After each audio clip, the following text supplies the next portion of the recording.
505 just outside Hitchin at around 6:30 last night following a collision between a motorbike and a van.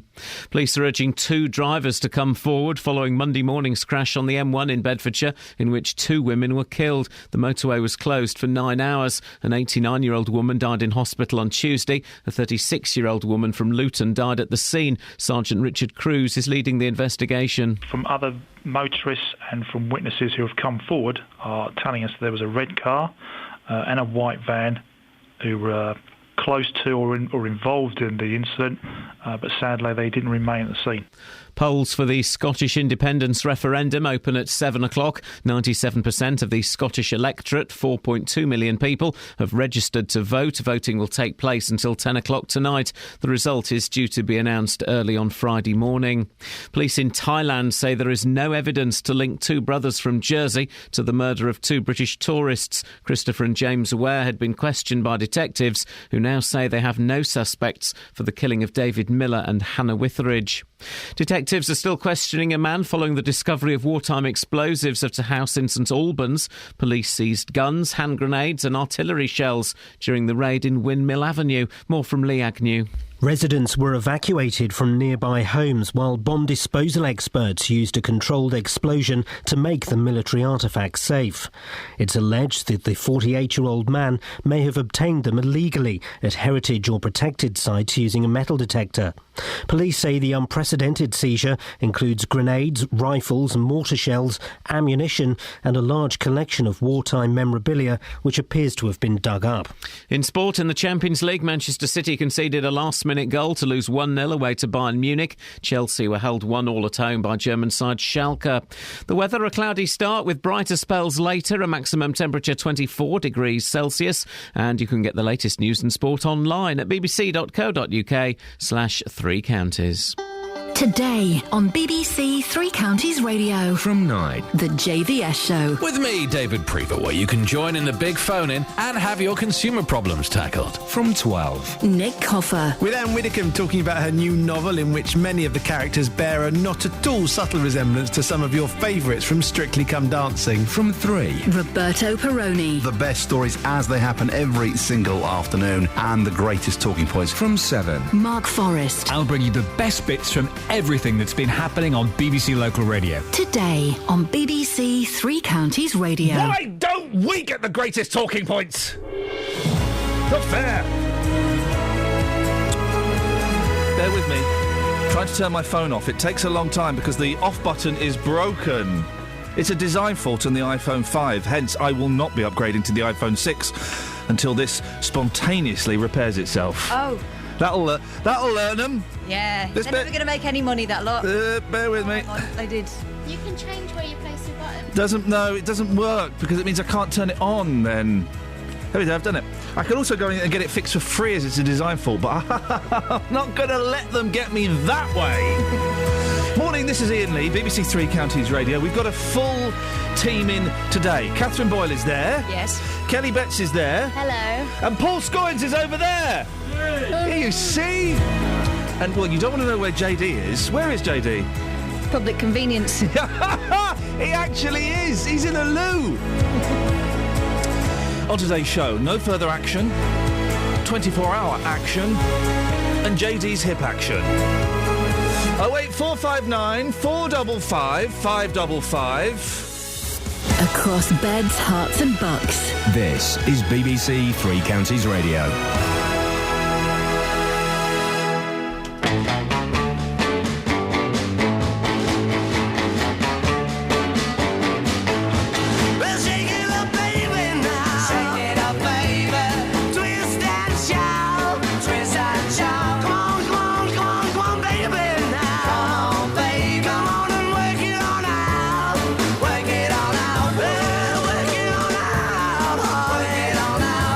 You look so good.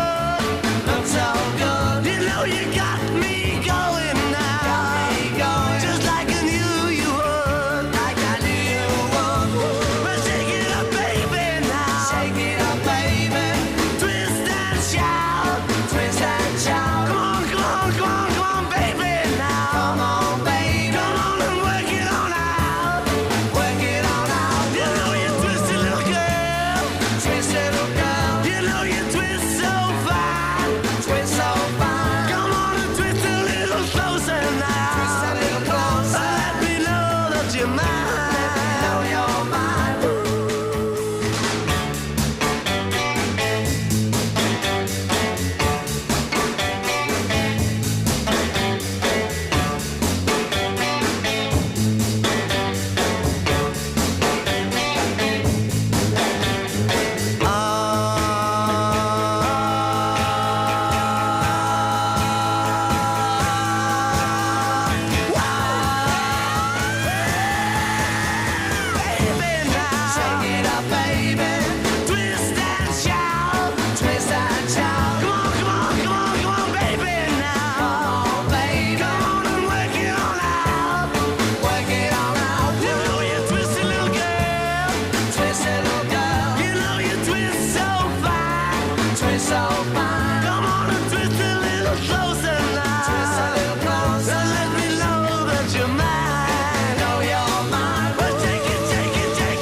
Thanks, Beatles. Morning, this is Iain Lee, BBC Three Counties Radio. Now, the family of a Luton man who died in police custody are furious there'll be no further action against Bedfordshire's Police and Crime Commissioner, who's admitted discussing the case outside work. A formal complaint was made after it emerged that Ollie Martins had disclosed sensitive information about Leon Briggs to his partner. But after investigating the matter, the Crown Prosecution Service has decided not to press charges. Well, our political reporter Paul Scoynes has been looking into this. Paul, just remind us what Ollie Martins was accused of. Well, Ian, this happened actually at the end of last year when Mr Martins was he actually admitted disclosing some quite sensitive information about the investigation into the death in custody of Leon Briggs whilst at home with his partner. Now, this was discovered by Bedfordshire Police, not quite sure how, whether or not that partner then told somebody else who told somebody else. But they referred the case to the Independent Police Complaints Commission. They began an investigation. And that, in turn, led to the eventual suspension from the Labour Party of Ollie Martins after it was disclosed earlier this month that the Crown Prosecution Service had been passed the case. The CPS looked into it to see whether or not there was a case of misconduct in a public office to answer, and they decided yesterday that there wasn't. But Leon Briggs' family are not happy, are they? No, that's right. Liberty Louise from the Justice for Leon campaign says that she's not surprised he hasn't been charged, but more surprised that he hasn't been dismissed. But you can't sack PCCs unless they've committed an offence which would merit a prison sentence of longer than a certain period of time, 6 months I think it is. Liberty says that this is one of the problems. This just further goes to establish the one rule for the government and its foot soldiers, to be honest, and one rule for the public. There's no equality in terms of, if we'd done the same thing, we would no longer be employed.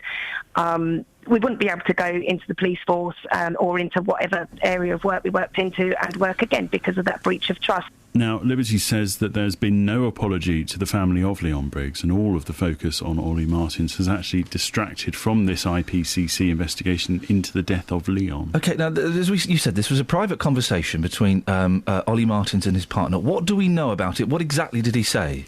Well, we don't know, actually, because he's not said, and he's not for want of trying. You've tried on a number of occasions to try and get him to tell us what he told his partner, but nothing's been said. We only know it was fairly sensitive information. We know it was from the police after you asked him earlier this year whether or not it was, who had released him the information. He said, well, I get most of my information from the police. So we don't know. It was obviously deemed significant enough by the Independent Police Complaints Commission to start this investigation in the first place. And the CPS, what have they said? Well, they sort of released this statement yesterday morning, and it said that after following careful consideration and a review of the evidence into what they've seen so far, that they decided that there was insufficient evidence for a realistic prospect of conviction. They said that in any case of misconduct in a public office, they'd have to show that there'd been a disclosure of information that was serious enough to amount to an abuse of the public's trust. And they said that the evidence was not sufficient to establish this. Ollie Martins said he was relieved to hear that news. It has been a difficult period. It's been quite embarrassing. It's also been a bit of an embarrassment, I think, for the Chief Constable and the force. So I obviously welcome the fact that this period is at an end. And I think what's quite important now is that the focus should now be on finding out the circumstances in which Leon Briggs met his tragic death. And he has been readmitted to the Labour Party, having been suspended. He did make this comment, though, Iain, about the way that the IPCC pursued their investigation into him. I think I obviously attended a meeting with the Police and Crime Panel in January. That was an investigatory hearing which received legal advice that said that this wasn't likely to be a criminal matter, and that has turned out to be the case. But clearly it is for others to judge whether the IPCC should have conducted an investigation. Mr. Martins is coming in later on. It's been a rough few months for PCCs, with low turnout at another election in Birmingham after their PCC died. The chap in Rotherham, who's only just stood down after the child abuse scandals and various allegations of cronyism and jobs for friends. Nick Clegg as well came out last week, I think, and said that the PCCs were kind of an experiment that hasn't really worked. Is there a future for them? Do we know? The tide seems to be turning. You do have to wonder, and you have to wonder whether or not at the next election there is a change of government, and the Labour Party were never in favour of PCCs in the beginning. The Lib Dems were the ones who delayed the vote for PCCs until the November of 2012. Remember that they were initially going to have that vote in May 2012, of course, at the same time as all the other elections. They instead held it in the deep, darkest days of winter, and subsequently turnout wasn't great, but that was because the Lib Dems said that they needed more time to try and introduce the idea of PCC. So I do wonder what support there is for them going forward, although you've spoken to the chair of the Home Office Select Committee, Keith Vaz, who was initially quite critical of PCCs, and he seems to have warmed to the idea of them. And indeed, every time that they say this criticism is put to them, they say, well, we're more democratically accountable than the old police authorities. You'll be speaking to the chair of one of the old police authorities later in the programme. We'll see whether or not he agrees. Paul Scoins, thank you very much.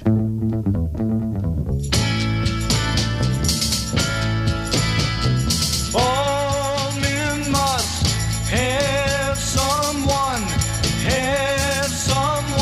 who never take advantage of the love bright as the sun.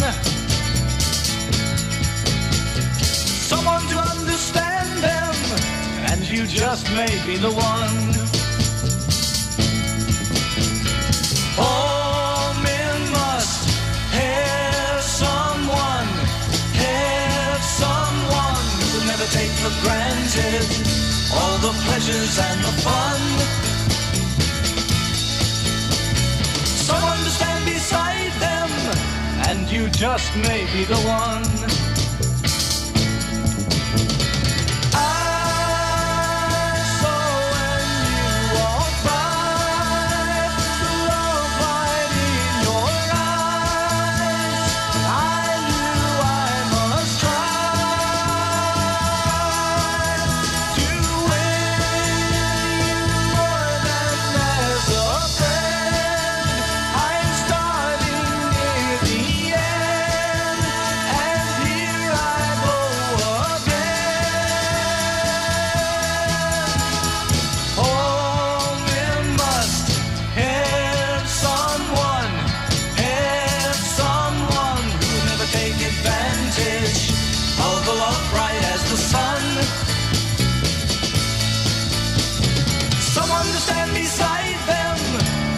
Just may be the one.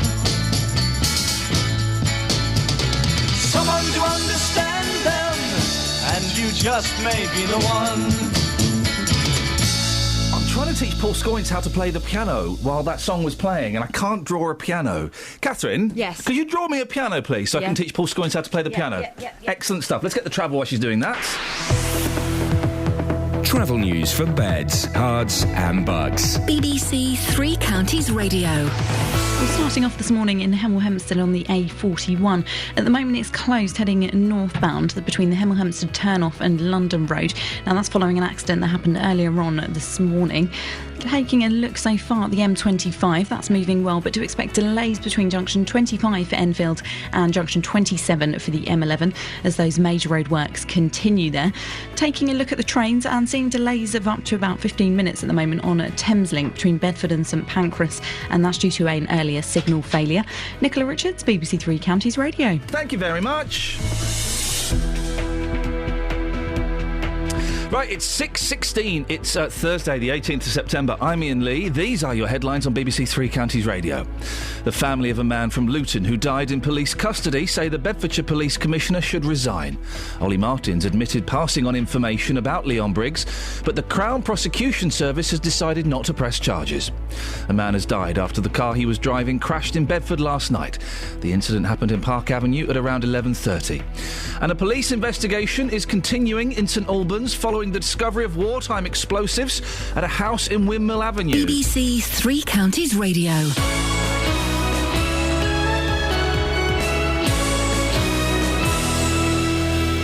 Stay tuned, dear listener, because I could teach you to play the piano just like this. It's a piece of cake. Oh, I'm playing the piano. It really is as easy as this. You press the white buttons and you press the black buttons, and then you make a sound. When you need local news. Patient groups in Milton Keynes say a lack of doctors is putting public health at risk. When you need local travel. Northbound on the M1, the road is still closed for accident investigation work. When you need local weather. Still some patchy cloud around this afternoon. BBC Three Counties Radio is here. See one or two showers develop on that cloud. With local, up-to-date news and travel bulletins throughout the day. A businesswoman says she fears for her livelihood because of a legal battle over the name of her company. You'll always be up to date. There's possible delays on London Midland between London Euston and Watford Junction because a freight train's broken down. BBC Three Counties Radio. Actually, that's pretty good, though. OK, we're going to learn how to play the piano on the show today. Back, I'll extend it. OK. She says to the two most childish boys at BBC Three Counties Radio. I've got a piano, Paul. Yes. Right, and I got ripped off buying this piano. It cost me a fortune. It turns out it doesn't work. Yeah, I said it was. 550 quid plus £100 delivery. You don't pay for pianos. Well, I know. That's the thing. You don't pay for pianos. You pay for the delivery of pianos, but no one says. I'm going to send him a stroppy email, actually, because it's rubbish. Really? Right, I'm going to send him an email. One of the button sticks. Right, and the pedals don't do anything. The pedals are supposed to do something. They're supposed to make you go faster or something. Yeah. They don't do anything. And so I phoned him up and said, one of the key sticks. Oh, yeah, right, that's just the way it is. Bruce Horsby in the Range, I said. He said, yeah, well spotted, boss. Now, oh no, can't do that voice. He said, basically, the keys will stick. That's what happens with pianos. Oh, come on. Atmospherics. No, he didn't blame atmospherics. He blamed atmospherics, right? That's unbelievable. But now I'm going to write back and say, the pedals don't do anything. They're supposed to make it go faster, right? They don't do anything. Anyway, I've got a piano. It is a piece of cake to play. I believe you have a piano you've never even opened. Well, I say bought a piano. We were given a piano. It cost a lot of money. Yeah, but we had to move it. That cost a lot. That's what cost the money. That's what costs the money. And so we have a piano. It's not in tune. Nope. So it needs to be tuned. Okay. I know that much. Yeah. Is it true that blind people tune pianos? Some do. Okay. Not all. Okay. Don't. As a rule, don't go to a blind guy and ask him. It's not it's not like we think they have super hearing. They don't necessarily. Okay. No. Good. Right. And I bought loads of books. I bought a how to play music book. I bought various other books. And you don't need music. I do. You do Mate, need music. That is not right. That is not right. We can do it. No, hang on. Hang on. What is that? That is not a piano. Oh, Catherine. Right. Okay. This is really going to. Hang on a minute. We can make this work. She's drawn piano keys on 2 sheets of paper. There. That works. That kind of works. That works. I tell you what, if you've got a piano at home and you want to learn to play the piano, 08459 455 555, and you could be playing songs as beautiful as this. Oh, it's Tusk.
Ladies and gentlemen, later on in the show, we need to get Paul Scoins a keyboard, because I have just taught him... Deals, I've just taught Scoins how to play the piano during Tusk. Well, at least he can do something useful, for once.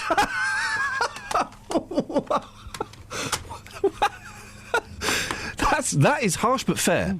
Yes, absolutely. Yes. If you want to learn how to play the piano this morning, listeners, I am giving out free lessons. All these... The thing about penis, Justin, is that they say it's really hard, OK? Yeah. It is not hard to be a fantastic pianist. It is not. No. I mean, look at Jerry Lee. Exactly. I will teach anyone how to play the piano this morning. It's all these, like Elton John... All these great pianists, right? Elton John, Jerry Lee Lewis, all these people. Oh, it's really hard to learn the piano. I've got to have loads of lessons. I've just literally taught Scoins how to play it in 3.5 minutes. They seem like chances now. They are, aren't they chances? They are chances. Talentless, yeah. They just got lucky. Yeah, thank you, Scoins. You go off and enjoy yourself by playing the piano. Now, listen, the reason we got you on, Justin, you've been covering some heavy stories recently. Yeah. Not today. Good news. No. It's good news for the people of Bedford.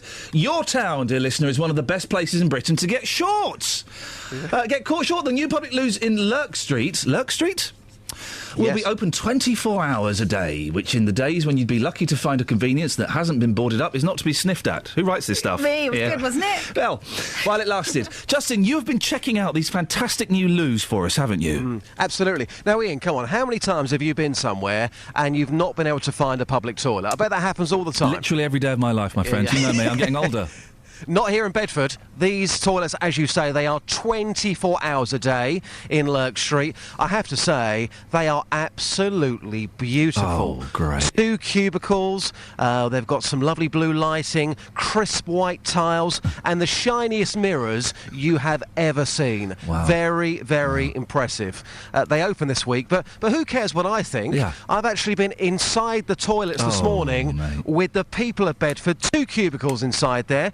One which is unisex and one which is a disabled toilet. So I've been inside those toilets with the public, Ian, and here's what happened. So, Ruben, we're just going to walk inside the toilet here. Look at this, the blue lights. You must be impressed by that, surely. Nah, it looks a bit like a nightclub, don't it? Well, that's great, isn't it? Yeah. Nah. All right, OK, there's a camera up there. As we walk around here, we've got a disabled toilet, and we've got a cubicle that can be used by men and women with a lock on it. Let's just walk inside here. It's all shiny, it's all new. Come on, as a local, you've got to be impressed by this. Nah, it's nothing special. This looks cheap to me. Looks cheap? Yeah. Should we check out the flush? Yeah, all right. OK, here we go.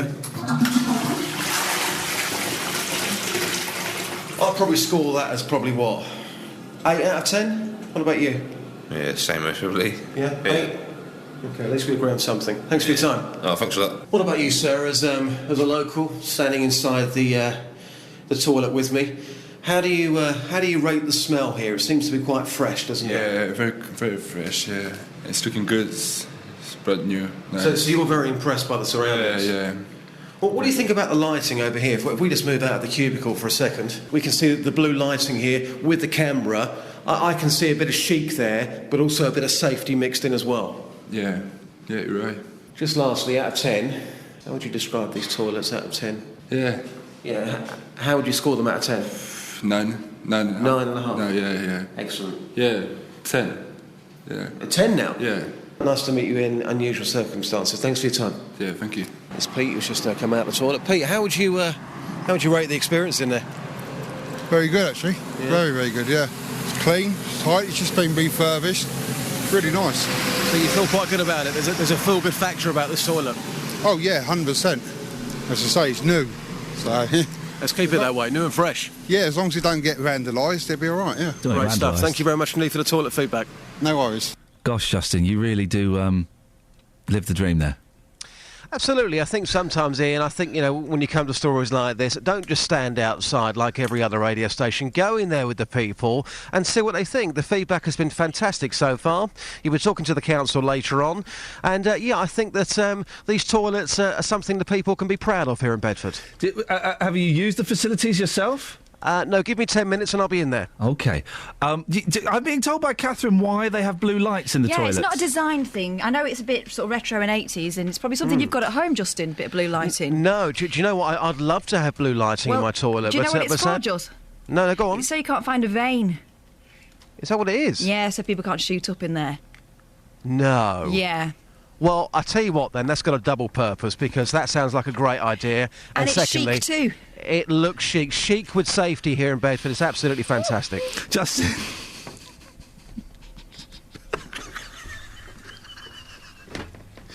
Chic with safety. Thank you, Justin. Cheers, boss. Oh, gosh. Travel news for beds, cards and bugs. BBC Three Counties Radio. Starting off this morning on the M1 Luton Spur, building up a bit on the speed sensors this morning between junction 10A for the Kidneywood roundabout and junction 10 for Luton Airport Spur Road. In Hemel Hempstead, the A41 heading northbound. At the moment, it's closed between the Hemel Hempstead turnoff and London Road. That's due to an accident that happened a little earlier on this morning.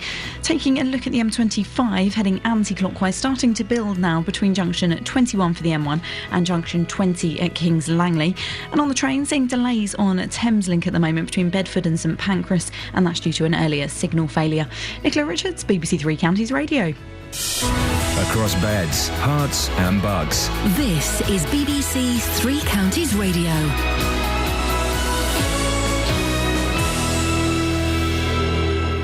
It's 6:30. I'm Simon Oxley. The family of a man from Luton who died in police custody say the Bedfordshire Police Commissioner should resign. Ollie Martins admitted passing on information about Leon Briggs, but the Crown Prosecution Service has decided not to press charges. A man has died after the car he was driving crashed in Bedford last night. The incident happened in Park Avenue at around 11:30.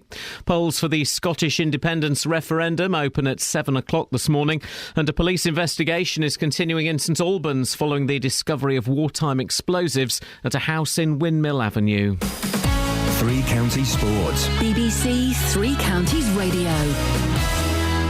In the Champions League, Manchester City conceded a last-minute goal to lose 1-0 away to Bayern Munich. Here's goalkeeper Joe Hart. Yeah, I had a bit to do tonight, but I thought we defended well on a whole, and we had a few chances. You know, we could have had the perfect performance and nicked a 1-0 win. Unfortunately, we've come away with a loss. We did okay. You know, we looked like we were going to get a result out of it, which would have been good. Start the group away, obviously, at a good side in our group, but you know, it was an unfortunate deflection and it's ended up going in and killed us. And Chelsea were held 1-1 at home by the German side Schalke, despite taking an early lead through Cesc Fabregas. Tonight in the Europa League, Tottenham are away to Partizan Belgrade. Everton host Wolfsburg. Watford are down to third in the Championship after Nottingham Forest went top with a 5-3 win over Fulham. Former Watford striker Britta Sombolonga scored a hat-trick for Forest. Meanwhile, Watford have confirmed that head coach Oscar Garcia remains in hospital undergoing tests after being admitted on Sunday with chest pains. The Milton Keynes Dons chairman Pete Winkelman says he would consider stepping down if the club failed to achieve Premier League football. Winkelman told BBC Look East that Premier League football had to be a realistic dream. As long as I can believe that we are making a difference, then I'd like to stay and try and see the thing through. But I'm very conscious that Milton Keynes does need a Premiership football team. And if in a few years' time I'm still not able to get out of the divisions that we're in, if I'm not able to have a dream of the Premier League, a realistic dream of that people in Milton Keynes can believe in, then maybe that'll be the time when I can't go on. And the Rugby Football Union has apologised for any offence caused by the New England kit, which incorporates the design of the Victoria Cross. The shirts were launched this week. BBC Three Counties News and Sport. The next full bulletin is at 7. And now in the urinal section. Across beds, hearts and bucks. This is Iain Lee. BBC Three Counties Radio. Good.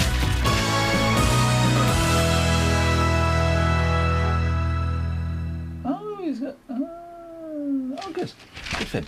So, my toilet story is... Do you remember when George Michael got caught? Yeah, famously. Famously. I went and filmed at those toilets. Right. I just remember this last night. I had a BBC One television series, I remember once. About toilets? No. But one of the things I had to do was go to film at the toilets where George Michael in America. LA, wasn't it? Yeah, that was it. That was the fella. Where he got caught. Yes. Well, so by a policeman, no less. Yes, we had to go and film at the toilets, and we had to, it's a very tiny toilet. There is one urinal, urinal, and one cubicle, and we had to wait because there were 3 men in there for a very, very long time. And then these 3 gentlemen came out after 20, 25 minutes, and they saw a film crew stood there, and they all looked rather sheepish and covered their faces and ran off. Oh, very uncomfortable. Oh, I can think of more erotic places than that particular lavatory. Yeah. Or any lavatory. Oh. Now, Kelly, how many calls have we had who want to take me up on my free piano lessons? The phones could be broken. Don't take it to heart. Hey, do you remember talented French Jonathan? Not as well as you do, obviously. Well, maybe talented French Jonathan's still listening, or... But he knows how to play the piano. I need a novice. Well, he can talk piano with you. I have just taught Paul Scoynes to play the piano during Tusk. I've just taught you to play the piano during Simon Oxley. Well... And I can teach you, dear listener, 08459 455 555. It would help if you've got a piano or a keyboard there. But if you haven't, you can make one out of paper like us. Yeah, you could do. Maybe we should get this on Twitter.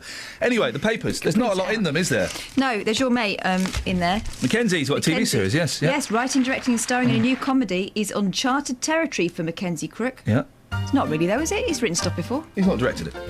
And the man best known for his portrayal of the geeky Gareth Keenan in The Office as being so heavily involved in a project brings about a range of satisfying emotions. I imagine it does. One of them being a healthy bank balance.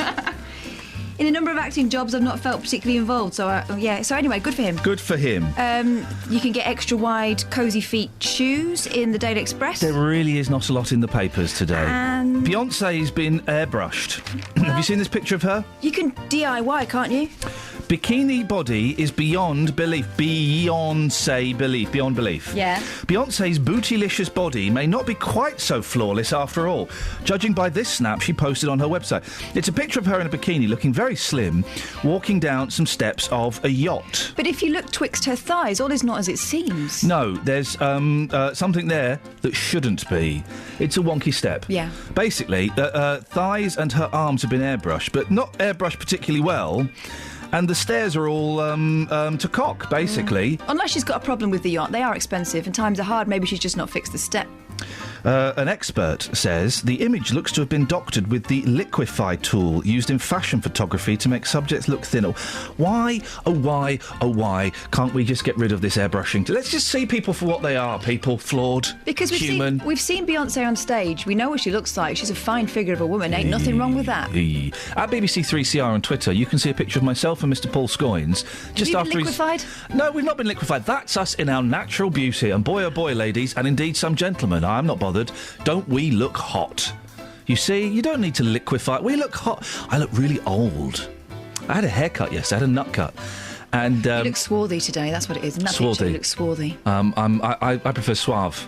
Well. I'm from Swaziland. I speak Swahili. My boys came in once, okay? They came into work.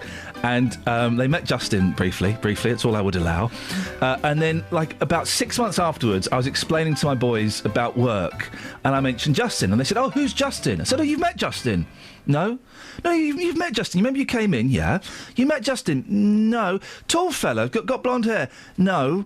And then my oldest went, "Oh, do you mean Nutcut?" I said, "Yes, I mean Nutcut." And then he spent the next 10 minutes running around saying, "Oh, Nutcut." Anyway, I had a nutcut yesterday, and there was a lot of grey hair was prevalent in this nutcut. It was very, very disturbing. Well, I think you look very nice. Thanks. And short-haired. That's right. And here's something in the papers. Oh. Cheeky burger. We had one yesterday, didn't we, for breakfast? I know. We had a burger for breakfast. Do you remember that, Kels, when we had burger yesterday? Yeah, I do. That was good. It was a Burger King, right? Because I'm still quite new to meat.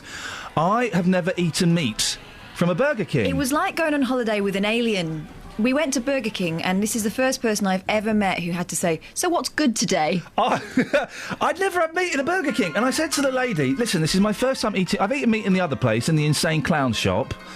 But what would you recommend?" And she recommended some stuff. You had a Spanish Whopper. I had a Spanish Whopper. It was wonderful. Absolutely wonderful. I could do that again.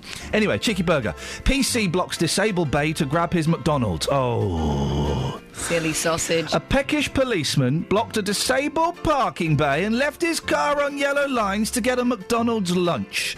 Disabled Philip Skeets was waiting to park when the PC pulled in front of him. Philip, 44, who has spine and heart problems, took a picture of the officer returning with his grub and posted it on Wiltshire Police's public Facebook site. Owned.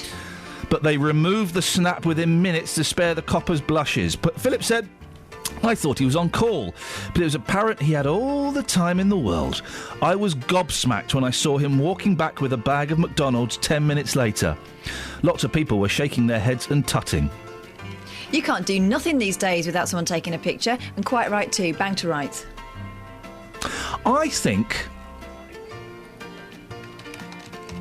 I think a policeman should be allowed to park in a disabled bay. Yeah, if he's on call. No.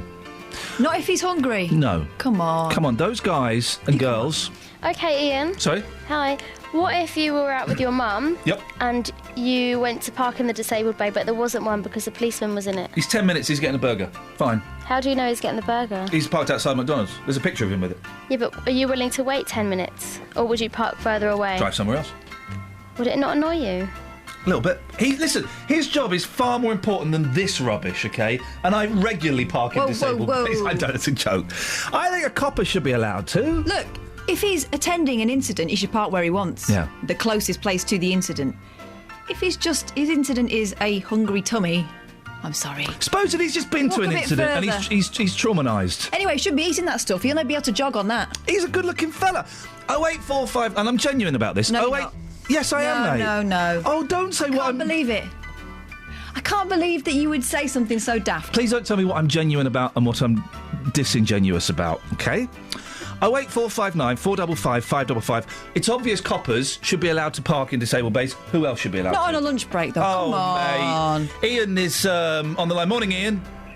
Morning, Iain. How you doing? I always feel uncomfortable talking to another Iain, but we'll get through this together. What would you like to say?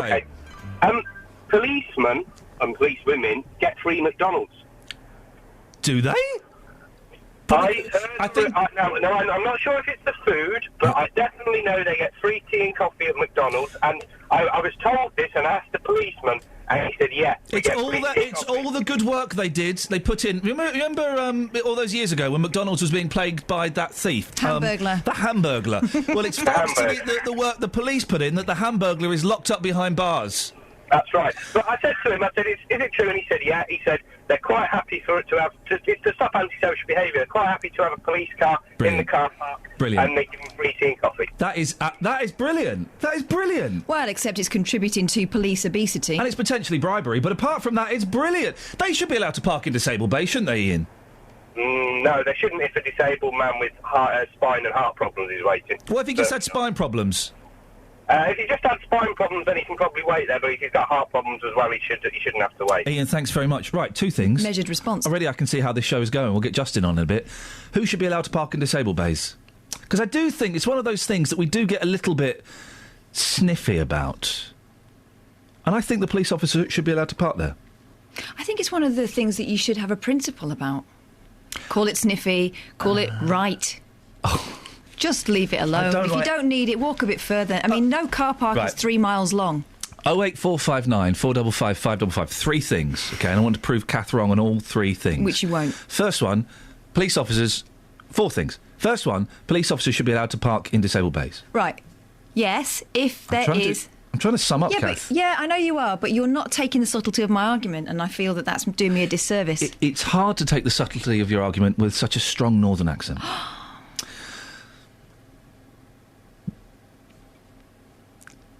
Police officers should be allowed to park in disabled bays, number one. Number two, who else should be allowed to park in disabled bays? Is that crying or laugher? Laugher? Laugher? Laugher 2 on the rocks. Who else should be allowed to park in disabled bays? Number 3, can we find a car park that's 3 miles long? And number 4, do police officers get free McDonald's? 08459 455 555.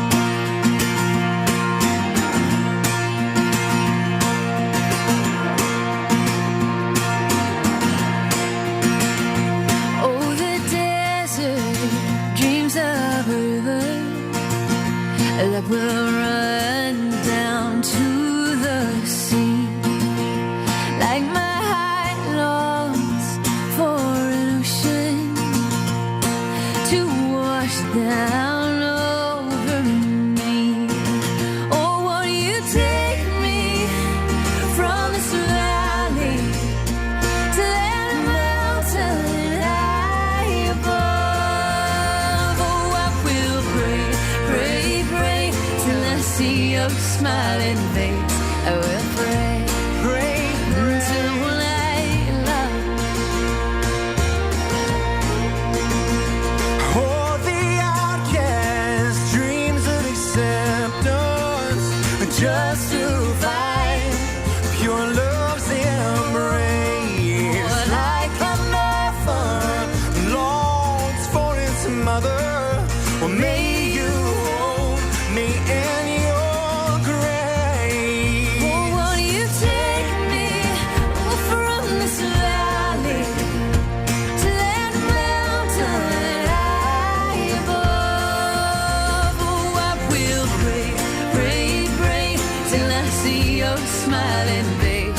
I will pray, pray, until I love.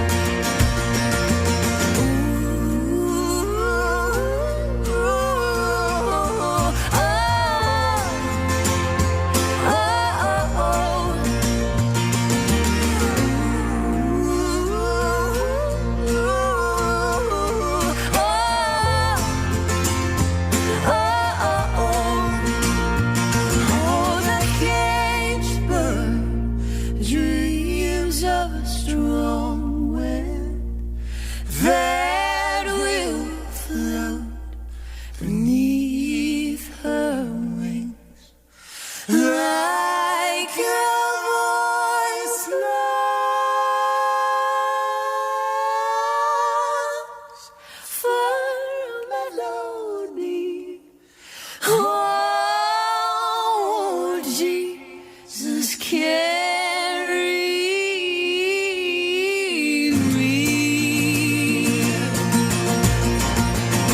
Civil Wars. It's good, though, isn't it? Although it's had some criticism on Twitter. Yeah, only from Scott Balch. Yeah. What he recommended yesterday. Well, I saw Scott Balch, one of our regular tweeters to the show, a regular contributor to the show.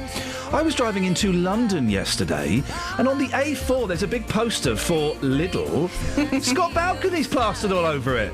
He's moonlighting with a low-rent supermarket. He's the voice of Lidl. He's the voice of Lidl's.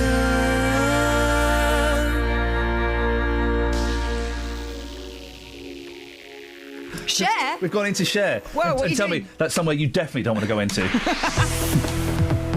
Travel news for beds, cards and bugs. BBC Three Counties Radio. Starting off on the M1 heading southbound on the speed sensors this morning, it's looking very heavy moving between junction 10 for Luton Airport Spur Road and junction 9 for Redbourne. In Hemel Hempstead, the A41 heading northbound's closed at the moment. It's just between the Hemel Hempstead turnoff and London Road due to an accident that happened earlier on this morning. The M25 heading anti-clockwise starting to build up now between junction 21 for the M1 and junction 20 for Kings Langley, and starting to look rather heavy as well in Bricketwood on the North Orbital Road just at junction 21A for the M25. On the trains, delays at the moment on Thameslink between Bedford and St Pancras, and this is due to an earlier signal failure. Nicola Richards, BBC Three Counties Radio. Thank you, Nicola. Man alive, I shouldn't have had a really dry biscuit while she was doing that. Excuse me, hang on. There we go, 6:47. It is Thursday, the 18th of September. I'm Iain Lee. These are your headlines on BBC Three Counties Radio. The family of a man from Luton who died in police custody say the Bedfordshire Police Commissioner should resign. Ollie Martins admitted passing on information about Leon Briggs, but the Crown Prosecution Service has decided not to press charges. A man has died after the car he was driving crashed in Bedford last night. The incident happened in Park Avenue at around 11:30. And a police investigation is continuing in St Albans following the discovery of wartime explosives at a house in Windmill Street. Let's get the weather. Here's Georgina. Beds, Herts and Bucks weather. BBC Three Counties Radio. Good morning. Well, it's a bit of a murky start again to the day, but things should brighten up by this afternoon. Now, there are likely to be some sunny spells, but not necessarily for everybody. Some spots will really hold on to that cloud, and there are one or two sneaky showers around, but most of us should have a dry day. Temperatures peaking today for the week with highs of 24 degrees Celsius. Now, clouds over tonight, and we may just see a couple of heavy, perhaps even thundery showers in the early hours of the morning. It's certainly going to be feeling humid with the lows between 15 and 17 degrees Celsius and a bit more of that fog and low cloud as well.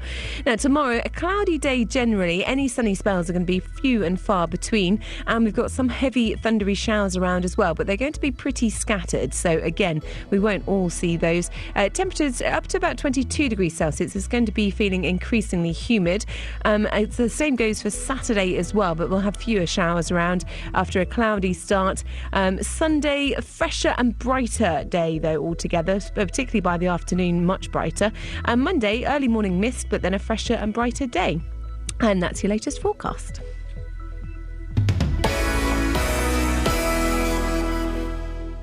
The Scottish referendum across the BBC. As Scotland decides, the future of the United Kingdom is about to be revealed. Will Scotland vote for independence or to stay part of the Union? The arguments have been raging amongst politicians, families and friends. And how will the outcome affect you? The real crux of the matter is, what of the future, our children's future? Scotland Decides, live from Scotland, tonight at 10:35 on BBC One and BBC One HD. OK. 08459 455 555. Quick recap. We'll get Justin up in a bit, please. Quick recap. Police should be allowed to park in disabled parking bays. It seems obvious to me. Even if they're just getting a burger. Seems obvious. And if you want to learn to play the piano, I will teach you how to do it this morning. 08459 455 555. Here's another one for you. Go on. Hamsters, what's the point? Aye. A drain pipe might have been a perfect bolt hole for Rolo the hamster right when she escaped from her cage, but she soon found, guess what? Hey, she was stuck. Yeah, she would be. Once her worried owners, James Hammond and Sharon Weaver, tracked her down via a small hole under their kitchen sink and the sound of her claws scrabbling on the pipework, they spent 4 days dropping in food to try to coax her up. Nah. She was living the high life in there and getting fed for it. Yeah. Well done. We're getting fatter. You're making her fat in there. Did you never read Winnie the Pooh? You've got to starve them out. Yeah, of course you have.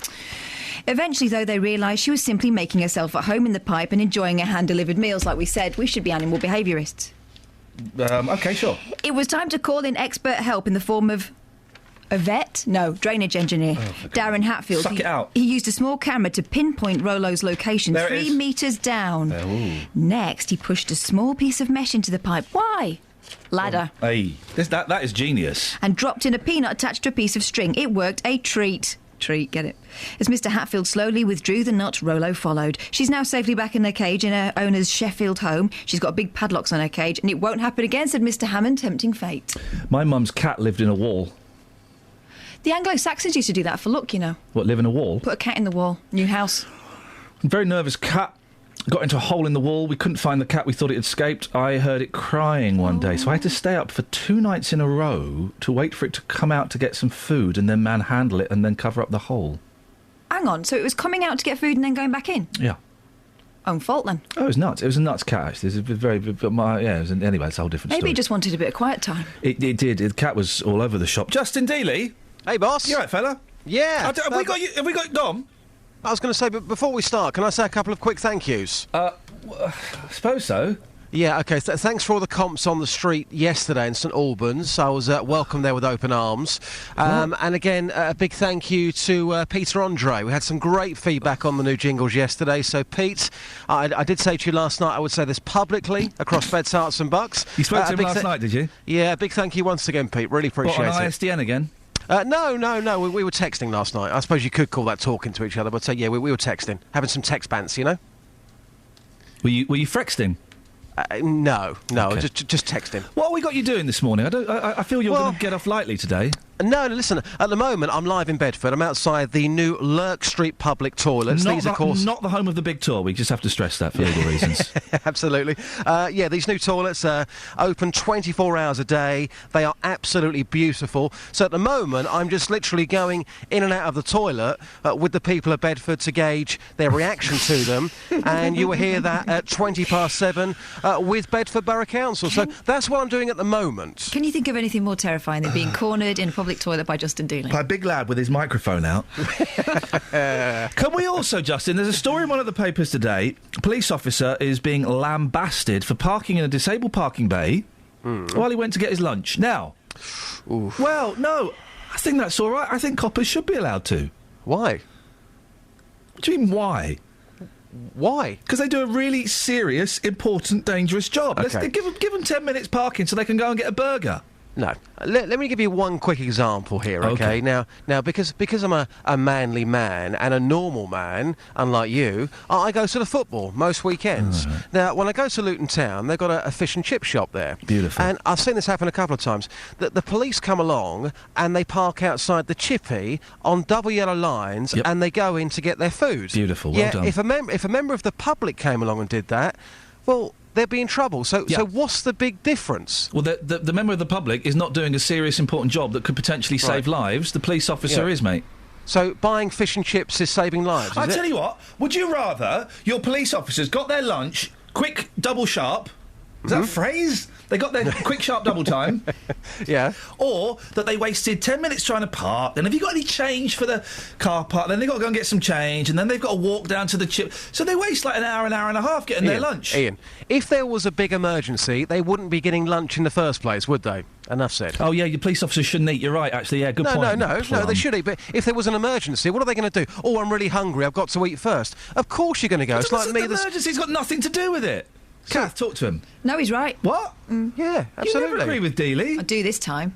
It's like you saying to me this morning that there's a breaking story somewhere and me saying, well, hang on a second, Ian, I've got to eat first. Nobody in their right mind would do that, and a police officer would be exactly the same. Listen, Justin, my point of view on this is park where you want if there's an emergency. Park the closest you can get to where you need to get into, because we all know they aren't going to run very fast if they're eating McDonald's all the time anyway. Oh, That's the other thing. I'm not having this. Right? But if it's just your hunger emergency that you're attending to, park a bit further along, lad, and jog in. Supposing, right, because they can't park anywhere decent, and there's all these emergencies you keep banging on about. Supposing they get low on their blood sugar level gets low and they faint. You want all of Luton Police Force fainting, do you, mate? You're clutching at straws. There's another option, you know. Go on. Pack lunch. Oh, mate. Yeah. What? So they've got to carry that around as well as their bulletproof vest. Stick it in your glove box. Justin, would you take it to the streets, mate? if you're being serious about this, yes, I will take it to the streets, yeah? Yeah. Okay, I'll take it to the streets. Justin, thank you very much indeed. Catherine? Gee, but it's great to be back home. Home is where I want to be. I've been on the road so long, my friend. And if you came along, I know you couldn't disagree. It's the same old story. Yeah. Everywhere I go, I get slandered. Libel. I hear words I never heard in the Bible. And I'm one step ahead of the shoe shine. 2 steps away from the county line. Just trying to keep my customers satisfied. Deputy Sheriff said to me, tell me what you come here for, boy. You better get your bags and flee. You're in trouble, boy, and now you're heading into war. It's the same old story. Everywhere I go, I get slandered. Libel. I hear words I never heard in the Bible. And I'm one step ahead of the shoe shine. 2 steps away from the county line. Just trying to keep my customers satisfied.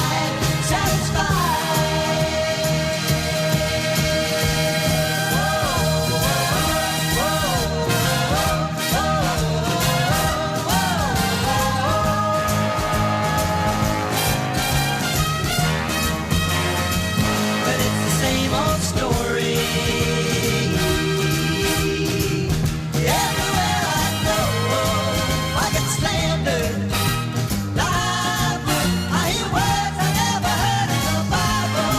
And I'm so tired. I'm so tired. But I'm trying to keep my customers satisfied.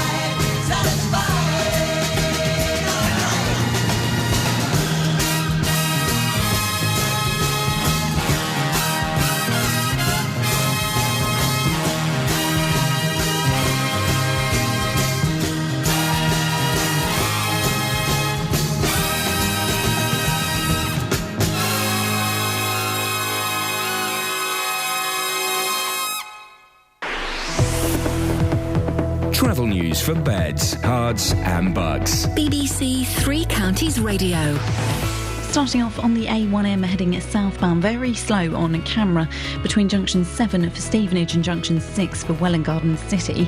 The M1's also looking quite heavy on the sensors this morning, heading southbound between junction 10 for Luton Airport Spur Road and junction 9 for Redbourne. In Hemel Hempstead on the A41 at the moment it's closed heading northbound just between the Hemel Hempstead turnoff and London Road, and that's following an accident that happened a little earlier on this morning. The M25 heading anti-clockwise on the speed sensors, slow moving at the moment just between junction 17 for Maple Cross and junction 16 the M40. Having a look at the trains, and delays up to about 15 minutes on Thameslink this morning between Bedford and East Croydon. That's due to a signal failure. Nicola Richards, BBC Three Counties Radio. Thank you very much.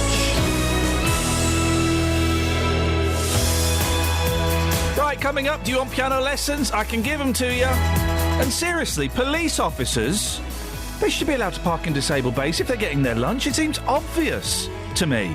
You agree, don't you?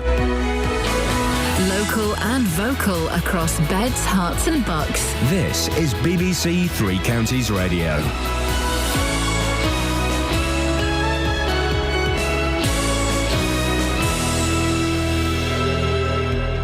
It's 7 o'clock. I'm Simon Oxley. The headlines: Luton family call for Beds Police Commissioner to resign. Driver killed in Bedford crash. An investigation continues in St Albans after wartime explosives found. BBC Three Counties Radio. The family of a man from Luton who died in police custody say the Bedfordshire Police Commissioner should resign. Ollie Martins admitted passing on sensitive information about Leon Briggs to his partner, but the Crown Prosecution Service has decided not to press charges. Liberty Louise from the Justice for Leon campaign says she's not surprised. As far as we're concerned, there hasn't been any kind of public apology to the family regarding the information that was leaked, or, you know, the actual conduct of the Police and Crime Commissioner. That is what is, should be spoken about. A man has died after the car he was driving crashed in Bedford last night. The incident happened in Park Avenue at around 11:30. A second man who was a passenger in the car suffered serious injuries. Only one vehicle was involved. Police are appealing for witnesses. Meanwhile, the air ambulance was called to the A505 just outside Hitchin at around 6:30 last night, following a collision between a motorbike and a van. Police are urging two drivers to come forward following Monday morning's crash on the M1 in Bedfordshire, in which two women were killed. The motorway was closed for 9 hours. An 89-year-old woman died in hospital on Tuesday. A 36-year-old woman from Luton died at the scene. Sergeant Richard Cruz is leading the investigation. From other motorists and from witnesses who have come forward are telling us there was a red car and a white van who were close to or involved in the incident, but sadly they didn't remain at the scene. Polls for the Scottish independence referendum have just opened. 97% of the Scottish electorate, 4.2 million people, have registered to vote. Voting will take place until 10 o'clock tonight. The result is due to be announced early tomorrow morning. Police in Thailand say there is no evidence to link two brothers from Jersey to the murder of two British tourists. Christopher and James Ware had been questioned by detectives, who now say they have no suspects for the killing of David Miller and Hannah Witheridge. An investigation is continuing following the discovery of wartime explosives at a house in St Albans. A man remains in custody after police seized guns, hand grenades and artillery shells during the raid in Windmill Avenue. More from Lee Agnew. Residents were evacuated from nearby homes while bomb disposal experts used a controlled explosion to make the military artefacts safe. It's alleged that the 48-year-old man may have obtained them illegally at heritage or protected sites using a metal detector. Police say the unprecedented seizure includes grenades, rifles, mortar shells, ammunition and a large collection of wartime memorabilia which appears to have been dug up. In sport, in the Champions League, Manchester City conceded a last-minute goal to lose 1-0 away to Bayern Munich. Chelsea were held 1-1 at home by the German side Schalke. The weather, a cloudy start with brighter spells later, a maximum temperature 24 degrees Celsius. And you can get the latest news and sport online at bbc.co.uk/Three Counties. Today on BBC Three Counties Radio. From 9. The JVS Show. With me, David Prever, where you can join in the big phone-in and have your consumer problems tackled. From 12. Nick Coffer. With Anne Widdecombe talking about her new novel in which many of the characters bear a not at all subtle resemblance to some of your favourites from Strictly Come Dancing. From 3. Roberto Perroni. The best stories as they happen every single afternoon and the greatest talking points. From 7. Mark Forrest. I'll bring you the best bits from everything that's been happening on BBC Local Radio. Today on BBC Three Counties Radio. Morning, this is Iain Lee, BBC Three Counties Radio. It's a busy show this morning. What have we got? Well, no further action, 24-hour action and JD's hip action. Oh dear, oh dear, oh dear, oh dear. Also, I'm offering free piano lessons. Why has nobody taken me up on that? I've worked out the secret of the piano. It turns out it's a piece of cake. If you want to take part in the show, 08459 455 555. Across beds, hearts and bucks. This is BBC Three Counties Radio. Now, the family of a man from Luton who died in police custody are angry that no action will be taken against the Bedfordshire Police Commissioner. Ollie Martins admitted passing on sensitive information about Leon Briggs to his partner, but the Crown Prosecution Service has decided not to press charges. Liberty Louise from the Justice for Leon campaign says she's not surprised he hasn't been charged, more surprised he hasn't been dismissed. This just further goes to establish the one rule for the government and its foot soldiers, to be honest, and one rule for the public. There's no equality in terms of, if we done the same thing, we would no longer be employed. We wouldn't be able to go into the police force or into whatever area of work we worked into and work again because of that breach of trust. Well, Ollie Martins joins me in the studio. Morning, Ollie. Thank you for coming in. How do you respond to what Liberty Louise was saying? Well, I can assure people that my error has been exhaustively investigated by the IPCC. I was interviewed under caution twice. My partner was questioned. The Chief Constable was interviewed. The person driving the car when we had the conversation was interviewed. quite a few people have been interviewed, and it's been looked into exhaustively to establish if there was any criminal or bad intent on my part in terms of the circumstances in which that error took place. And the CPS have concluded that there isn't any evidence to bring a criminal prosecution. So it was an error, pure and simple. I have always been transparent and apologetic about that. And frankly, you know, politicians are humans too. We do make mistakes. And, you know, what I found is that most reasonable people are prepared to accept that.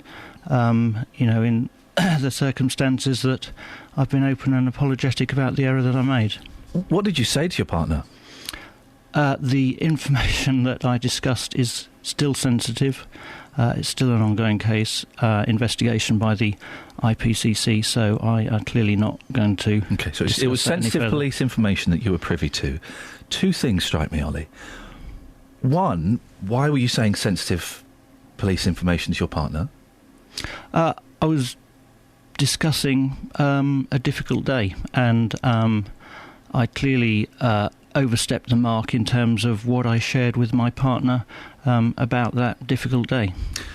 Two, you mentioned... I for some reason, I had in my head that you had done this at a private meal. I didn't realise you'd done it in the back of a cab. Was it the back of a cab? No. I think I was briefed by the Chief Constable, or we certainly had a conversation when we were driving to Luton. OK, sorry, was it a police officer driving the car, or a civilian driving the car? It was, I think it was the Chief's staff officer. OK. So that's when I was briefed, so they wanted to know about the circumstances in which I was briefed. Right. The conversation I had with my partner was at home over dinner at the end of the day. So how did it get out that you'd done this? My partner then spoke to someone else, and he assumed that they had a greater level of knowledge than they actually did. Was it a journalist he spoke to? No. OK. You can understand when it's a situation like this, where particularly with the Justice for Leon campaigners, who believe that there is a cover-up, conspiracies and mistrust in the police. Well, look, you can understand why they'd be upset with this decision. Yes, in a way. All I would say is I spent a large part of my career working for a Member of Parliament who was a leading campaigner in the Justice for Hillsborough campaign. And in fact, my partner lost a close friend at Hillsborough. So actually, you know, when this all broke, one of the things that was distressing for both of us was the idea that either of us would engage in an attempt to blame a victim or someone who could well be a victim. You know, we can't prejudge the outcome of the investigation. But the idea that we would go out and try and blame someone, you know, in those circumstances, in circumstances that may or may not be similar to Hillsborough, but, you know, Hillsborough is notorious for the police blaming the victims. The idea that we would be party to something like that, you know, that's quite upsetting. Have you... is it strained relations between you and the Chief Constable? Do you think that you've lost her trust? I don't have any evidence of that, no. I think we have a very good working relationship. And, you know, I can't speak for her, but I assume that she too is someone who accepts that people will make mistakes, and also accepts that it was a mistake and that I didn't have any ill intent in the error that I made. It's another black mark, isn't it, against PCCs? Because it's not been a great month for them, with the gentleman in Rotherham being eventually standing down. Very low turnout in the Birmingham election after Bob Jones died. Nick Clegg saying it's an experiment that hasn't really worked. It's not been great, has it, for PCCs recently? No, but a few years ago, we had a situation where you know, quite an appalling number of members of Parliament were involved in an expenses scandal. Now, our response to that wasn't to say, right, we've got to get rid of Parliament. It was... Well, some people did. Some people said it. right, we've got to get rid of MPs. I'm up for election, I expect, in a couple of years' time, and people will be able to make their judgment about me and will be able to either vote me back into office or vote me out of office. What's better? That is how our democratic system works, and actually I think the idea that police governance should be subject to local and democratic accountability is not a bad idea. What's better now than it was 2 years ago, 2.5 years ago, under the old police authorities? That democratic and local accountability. Is that the only thing?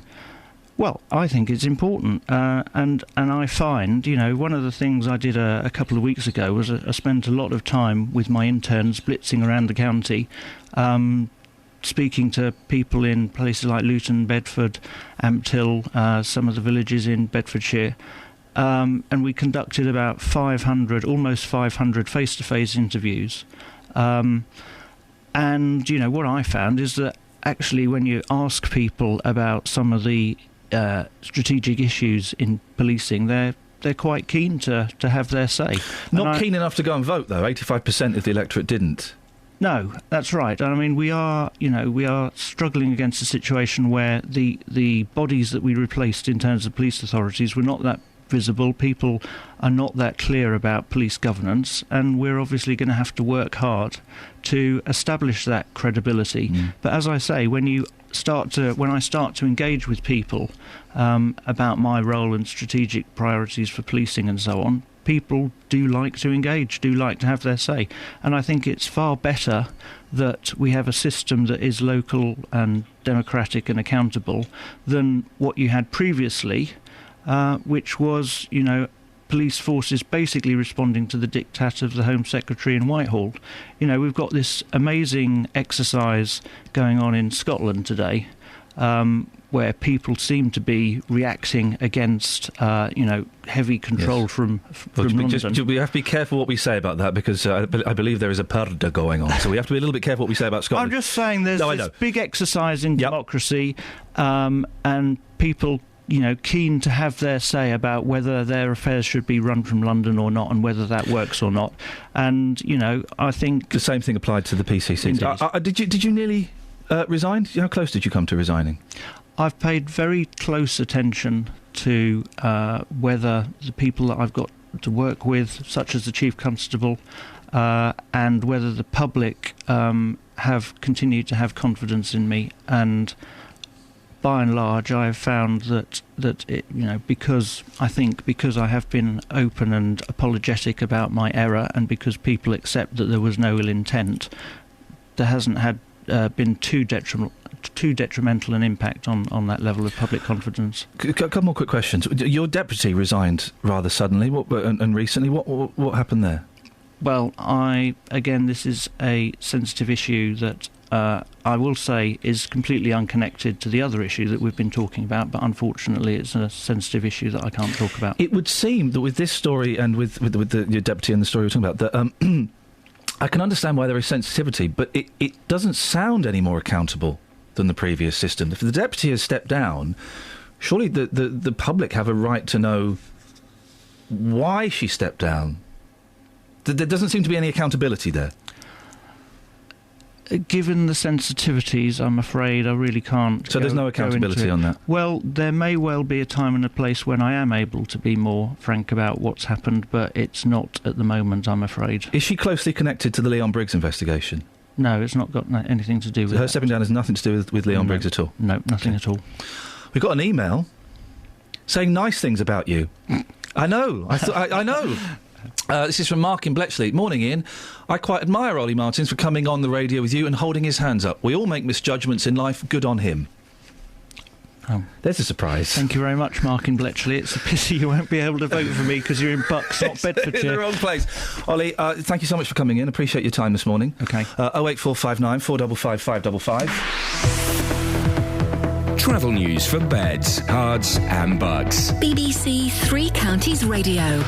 Rather slow moving at the moment on the Great North Road, heading southbound, just at the Black Cat roundabout. Also the M1 looking very heavy moving on the speed sensors between junction 10 for Luton Airport Spur Road and junction 9 for Redbourne. Taking a look so far in Hemel Hempstead, the A41 heading now northbound is closed just between the Hemel Hempstead turnoff and London Road. That's following an accident that happened earlier on this morning. The M25 heading anti-clockwise, very slow between junction 21 for the M1 and junction 20 at Kings Langley. And in Elstree, the A41 Edgware Way is partially blocked just at junction 4 for the M1 due to an accident there. And on the trains, we are seeing delays on Thameslink between Bedford and East Croydon, and that's due to an earlier signal failure. Nicola Richards, BBC Three Counties Radio. Thank you very much. 7:16. It's Thursday, the 18th of September. I'm Iain Lee. These are your headlines on BBC Three Counties Radio. The Bedfordshire Police Commissioner is rejecting calls to resign, which have been made by the family of a Luton man who died in police custody. Ollie Martins admitted passing on information about Leon Briggs, but the Crown Prosecution Service has decided not to press charges. A man has died after the car he was driving crashed in Bedford last night. The incident happened in Park Avenue at around 11:30. And a police investigation is continuing in St Albans following the discovery of wartime explosives at a house in Windmill Avenue. BBC Three Counties Radio.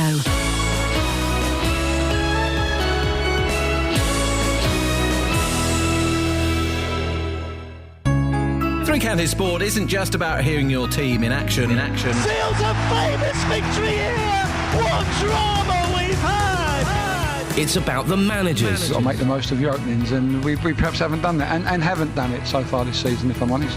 The players. We know we need to be better. We're not being complacent. We'll find a solution that will get us playing how we was last season, how the fans expect us to be playing. And the fans. I'm getting seriously concerned we could end up back where we started. Every day, we bring you latest news on your local team. Wycombe Wanderers remain fifth in League 2 after a 0-0 draw with Bury. Stevenage lost 3-2 at home against York. Three Counties Sport, keeping you up to date with Luton, Watford, MK Dons, Stevenage and Wycombe every day of the week on BBC Three Counties Radio.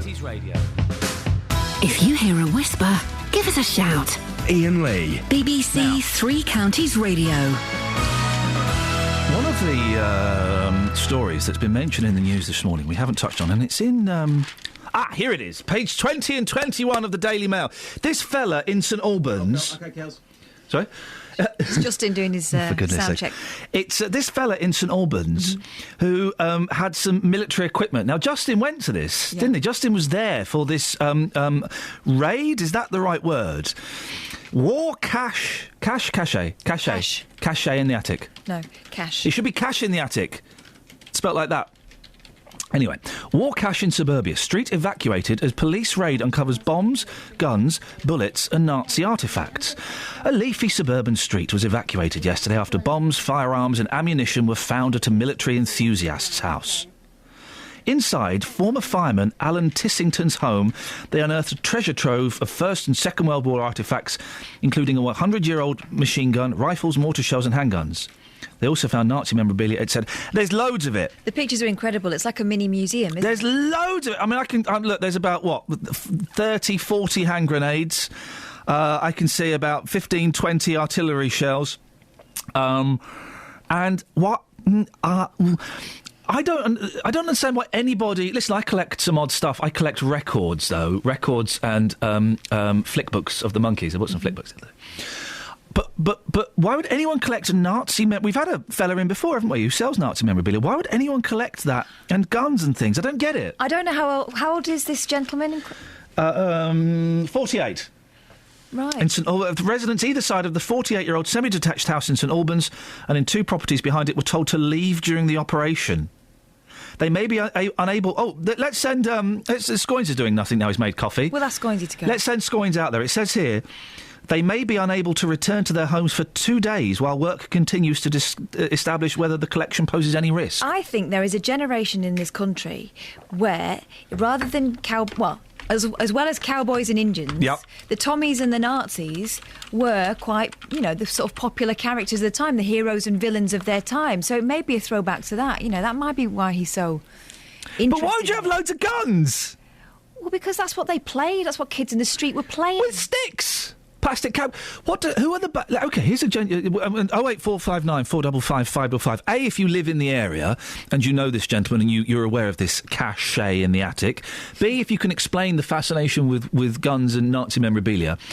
C, what do children... Who are the good guys and the bad guys now? Cowboys and Indians was a little bit at my school, but it was more... Superheroes and Star Wars when I was a kid. Really? Mm-hmm. Oh, in the 70s, we used to walk around with our arms around each other going, Who wants to play war? No girls allowed. Oh. Yeah. We used to do, Who wants to play... Star Wars. But the thing is, there was a limited number of girls allowed to play that game because there weren't that many female characters. We used to make them up. Who wants to play war? No girls allowed. And then the girls used to have their own game. Who wants to play Dallas?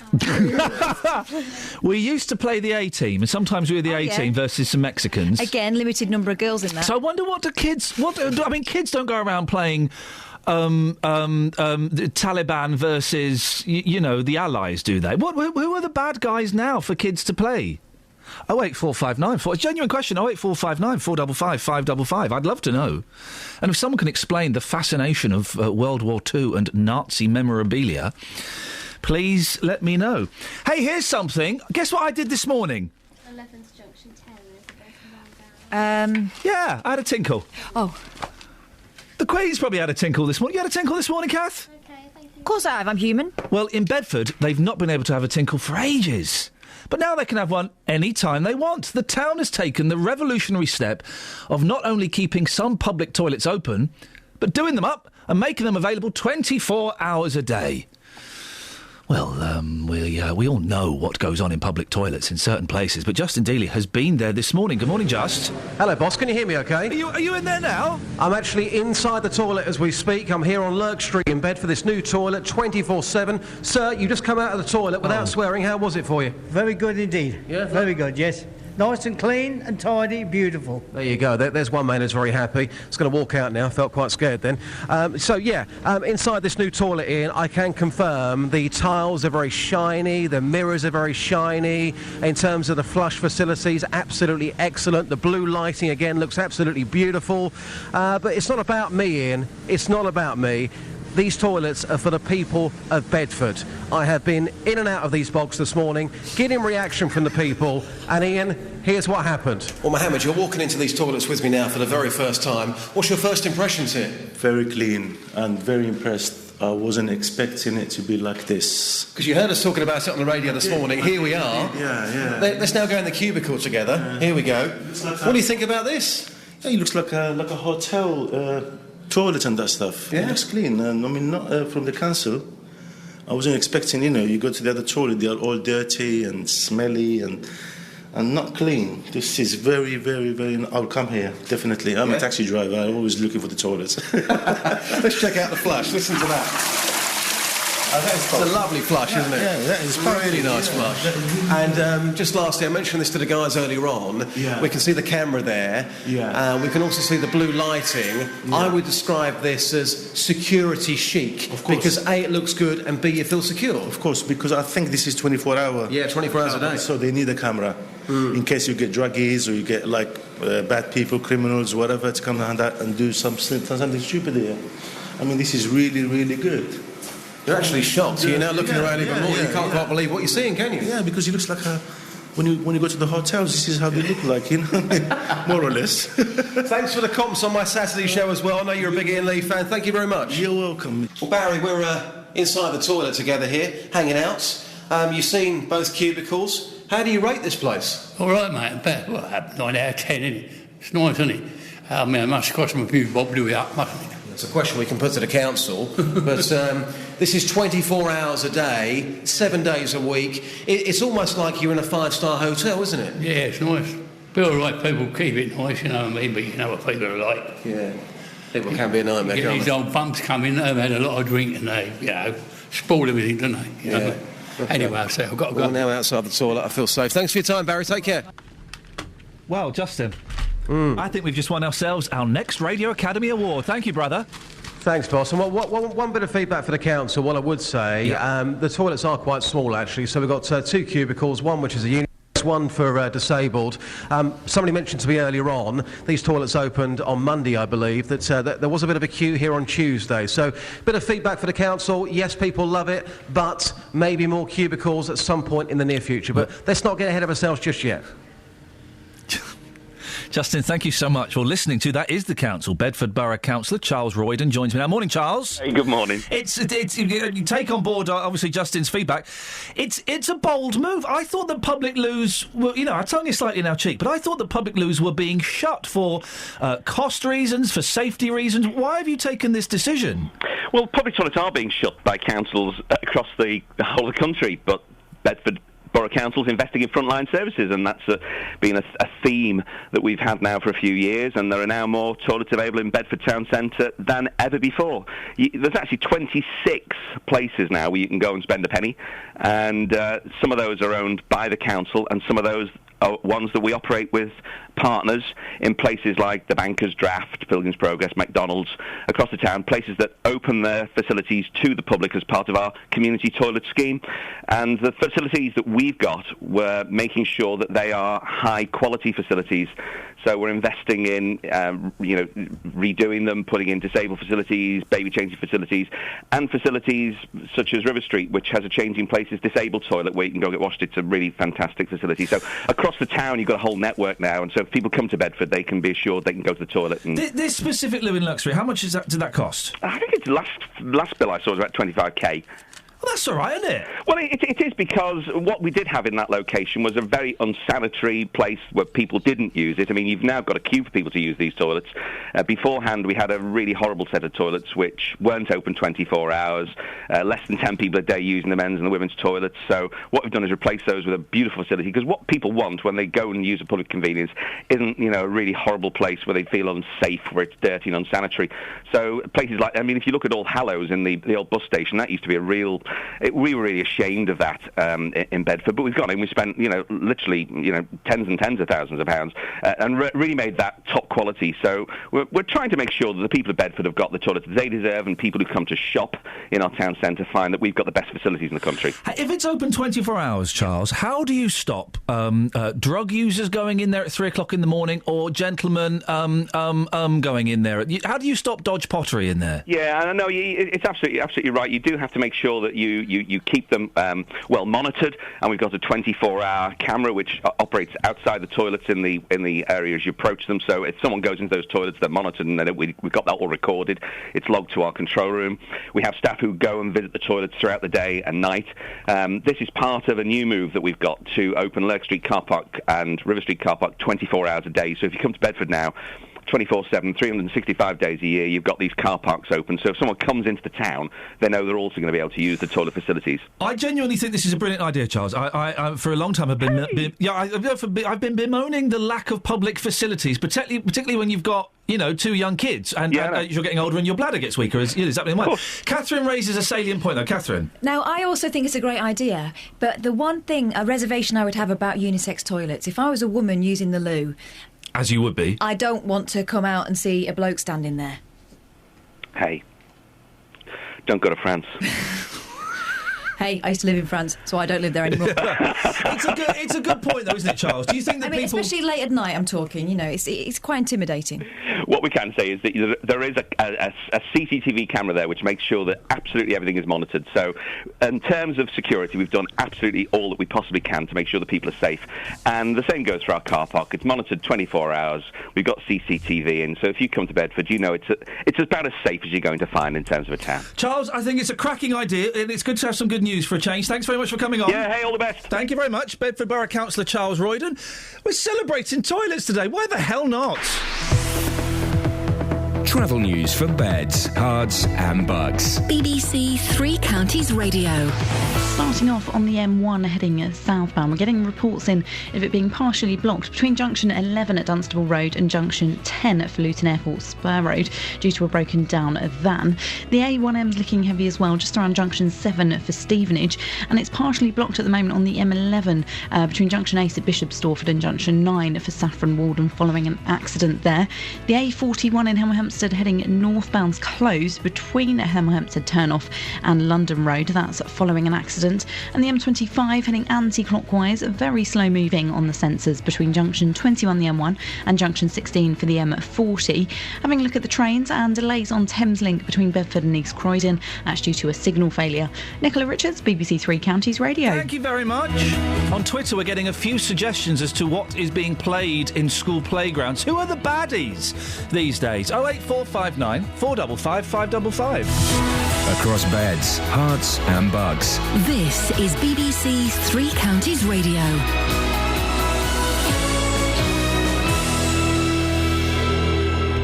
It's 7:30. I'm Simon Oxley. The Bedfordshire Police Commissioner is rejecting calls to resign, which have been made by the family of a Luton man who died in police custody. Ollie Martins admitted passing on information about Leon Briggs, but the Crown Prosecution Service has decided not to press charges. A man has died after the car he was driving crashed in Bedford last night. The incident happened in Park Avenue at around 11:30, and a police investigation is continuing in St Albans following the discovery of wartime explosives at a house in Windmill Avenue. Three Counties Sports. BBC Three Counties Radio. In the Champions League, Manchester City conceded a last-minute goal to lose 1-0 away to Bayern Munich, and Chelsea were held 1-1 at home by German side Schalke despite taking an early lead through Cesc Fabregas, leaving a frustrated Jose Mourinho. That's football, that's Champions League, that's normal. Schalke come to get the point. When they found themselves with the 1-1, they fought hard to keep the result. So congratulations to them, because they get their objective. And yes, a little bit of frustration for us, because we did everything to win and we couldn't. Tonight in the Europa League, Tottenham are away to Partizan Belgrade. Everton host Wolfsburg.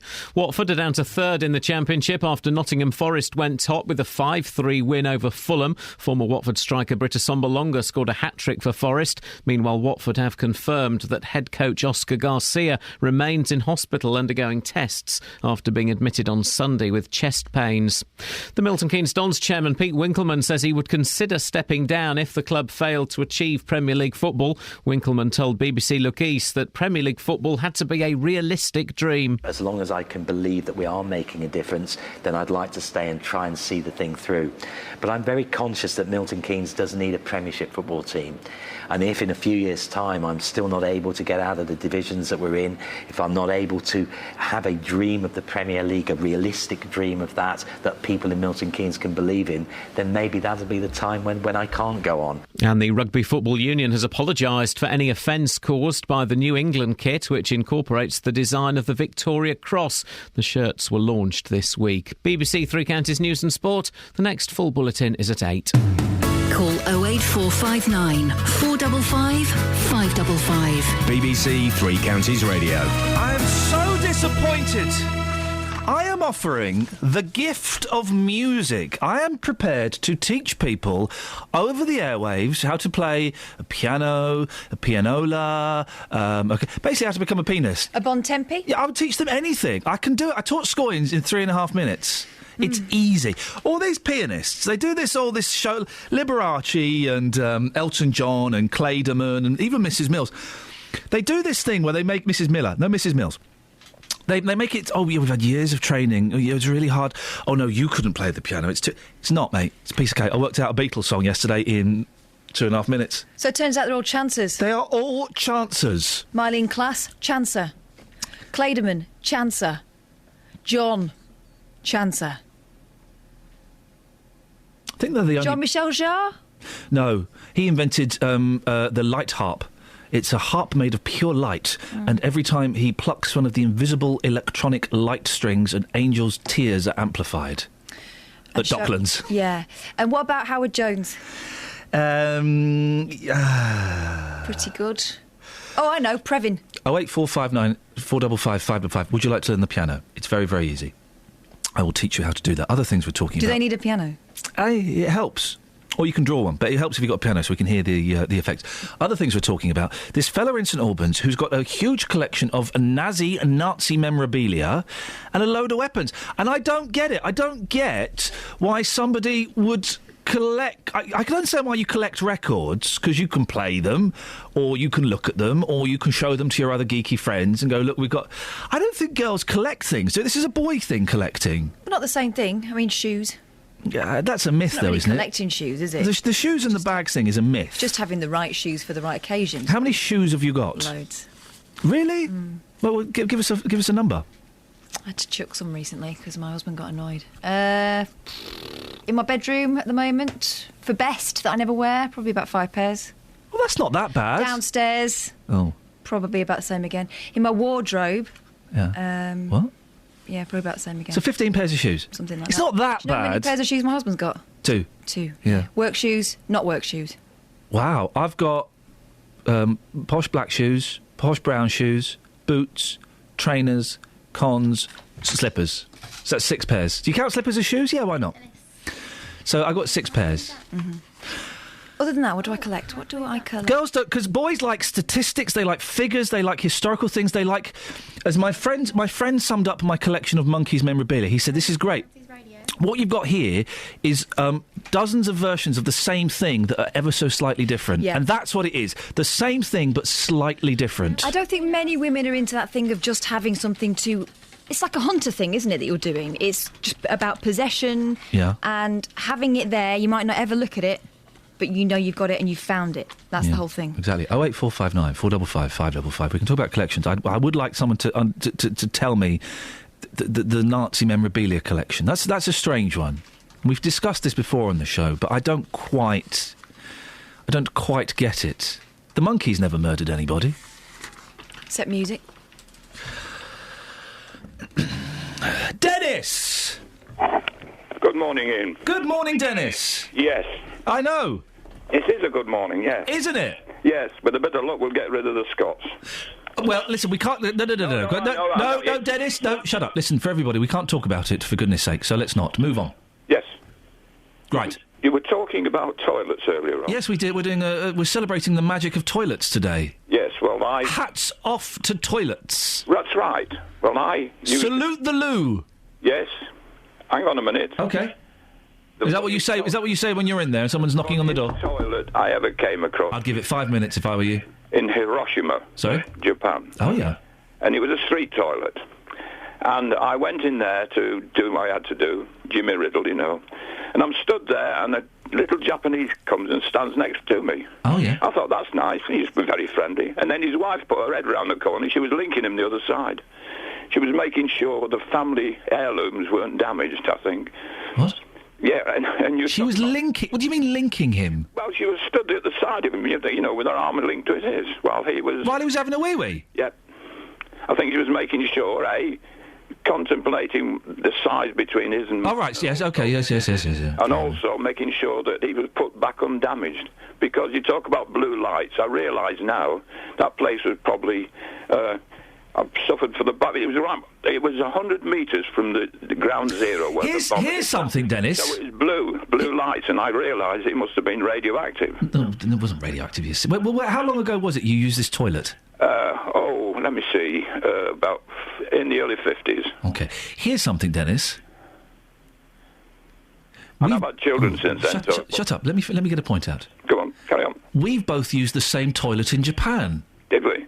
Yeah, I've used that toilet. Have you? Yeah, I've had a Jimmy Riddle there. Did it glow blue? No, it didn't. It didn't go blue, Dennis. It didn't go blue. That's brought me to another thought. Yeah, go on. There are 2 kinds of couples in this world. Well, there are 3.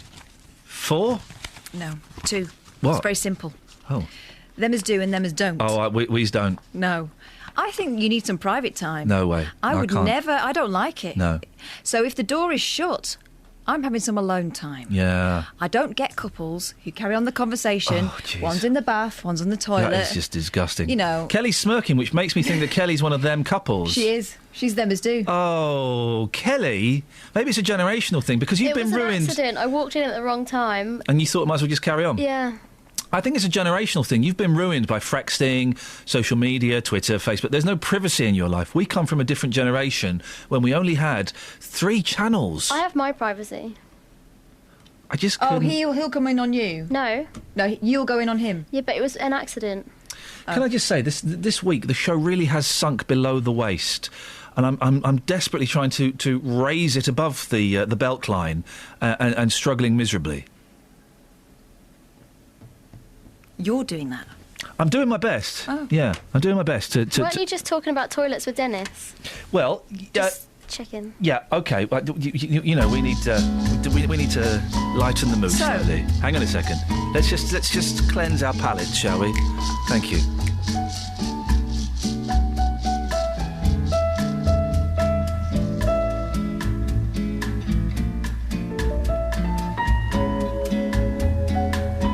Just keep quiet for a second. Just cleanse our souls, our spirits, our ears.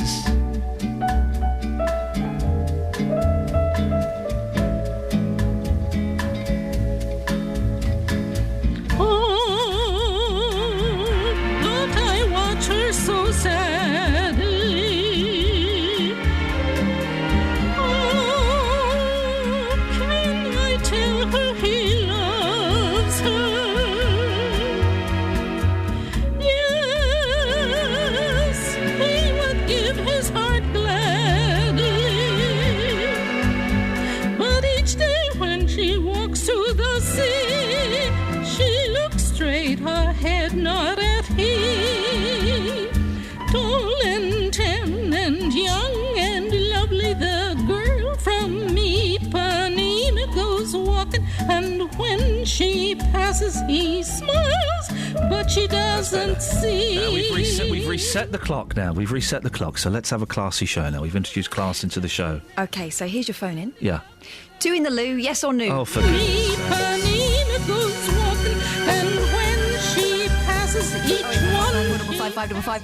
It's not. Listen, love, we can do that if you want, but I do think it's a little bit. No, I think it says a lot about your relationship. Oh, yeah. You can have so much of a good thing and enough of a bad thing, and you should not be going to the toilet in the same room. Hey, good news, guys. Prince Harry is back with Cressida boners. Bet they do. Prince Harry is back with former lover Cressida boners.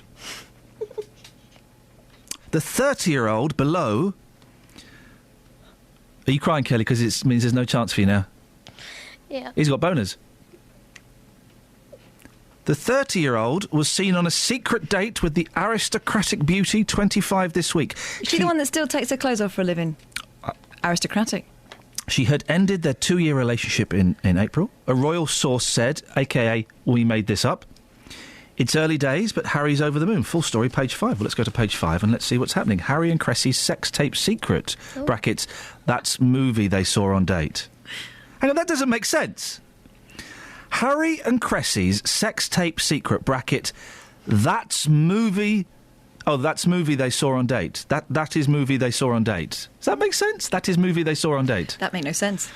Harry and Cressy's sex tape secret. What's Cressy short for? Cressida boners. No. Harry and Cressy's... Is that all one word? It's a name. Harry and Cressy's sex tape secret. That's movie they saw on date. That doesn't no. Sex tape is a movie. Yeah, but that's movie they saw on date. Is that English? Someone's missed out other.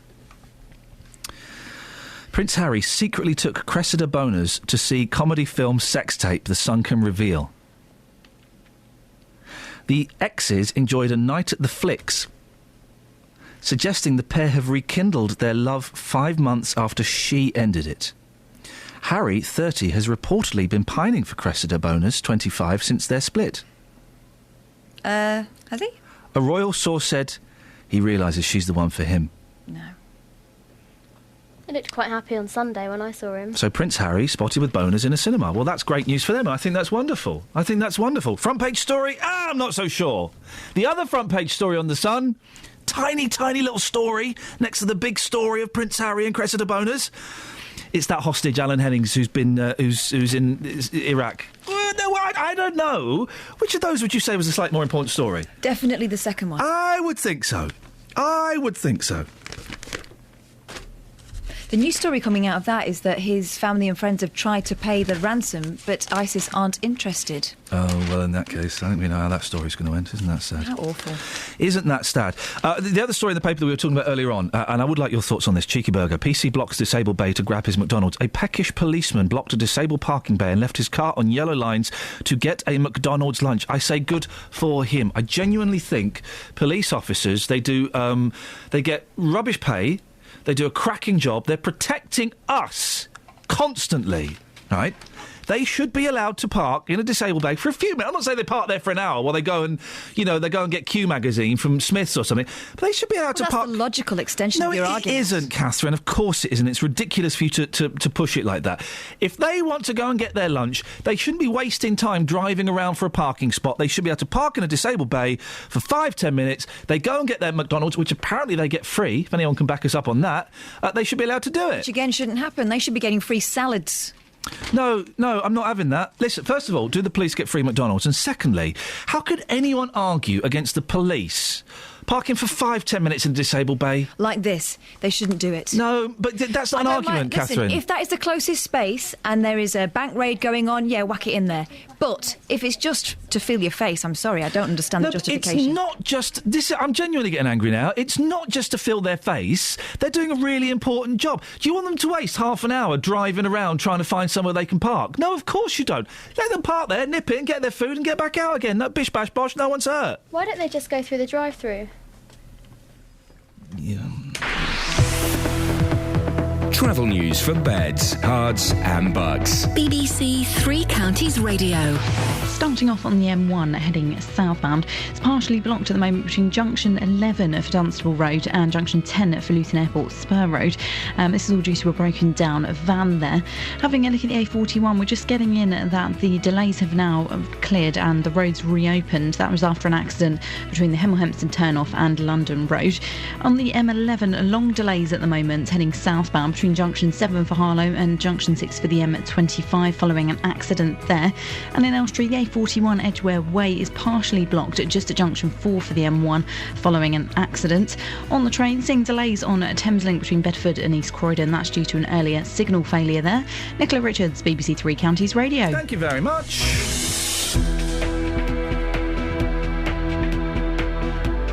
It's 7:47. It's Thursday, the 18th of September. I'm Iain Lee. These are your headlines on BBC Three Counties Radio.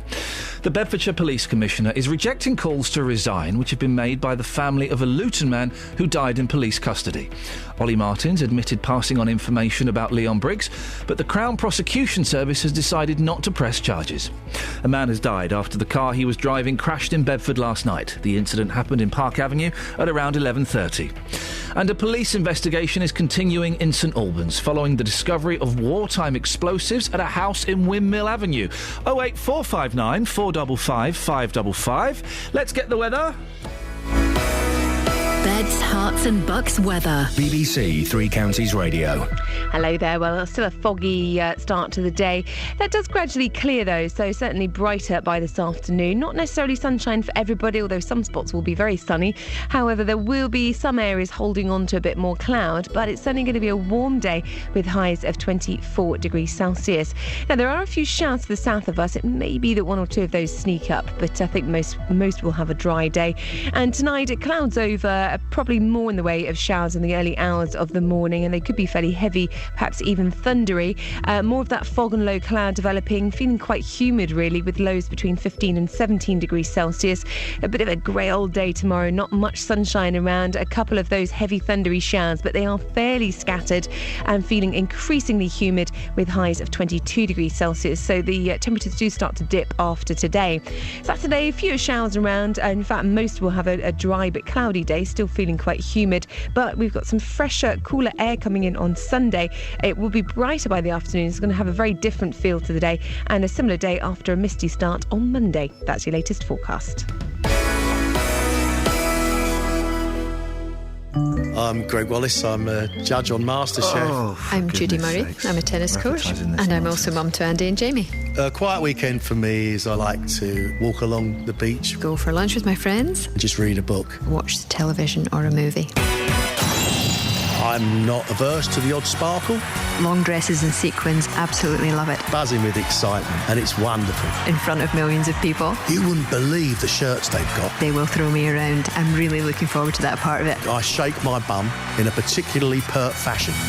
Weekends are made for dancing. Strictly Come Dancing begins Friday the 26th of September on BBC One and BBC One HD. Or you could listen to BBC Introducing on Saturday nights at 8 o'clock on this here radio station. Thanks, mate. Yeah, you're welcome. You want to know what's happening? Yeah, go on. Have you ever heard of the band called Lower Than Atlantis? Toads, man. Just say yes, thank you.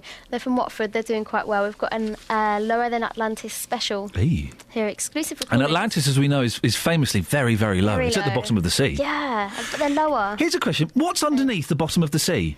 Lower than Atlantis. No, but seriously, that's a good question. I mean, we could... The sea... Well, and we will get back to BBC Introducing in a second, I promise you, because it does strike me odd that we advertised television programmes on the radio station. Anyway, one big family, BBC. Well, yeah, I don't know about that.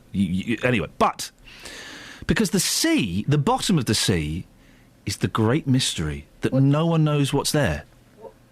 Sorry. Underneath is the Earth's crust. Then there's some boiling hot magma. That's what you think. How do you know that? Would it be space? Science. That's how I know it. Right. Hang on a minute. Both of you said ridiculous things. Where to start?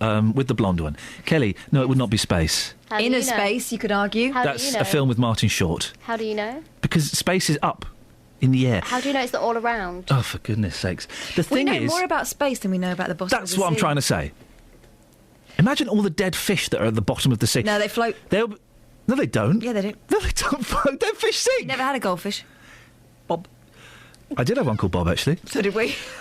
No, but there are creatures at the bottom of the sea that mankind does not even know about. Anyway, tell us about this band from Watford. Yeah, they're good.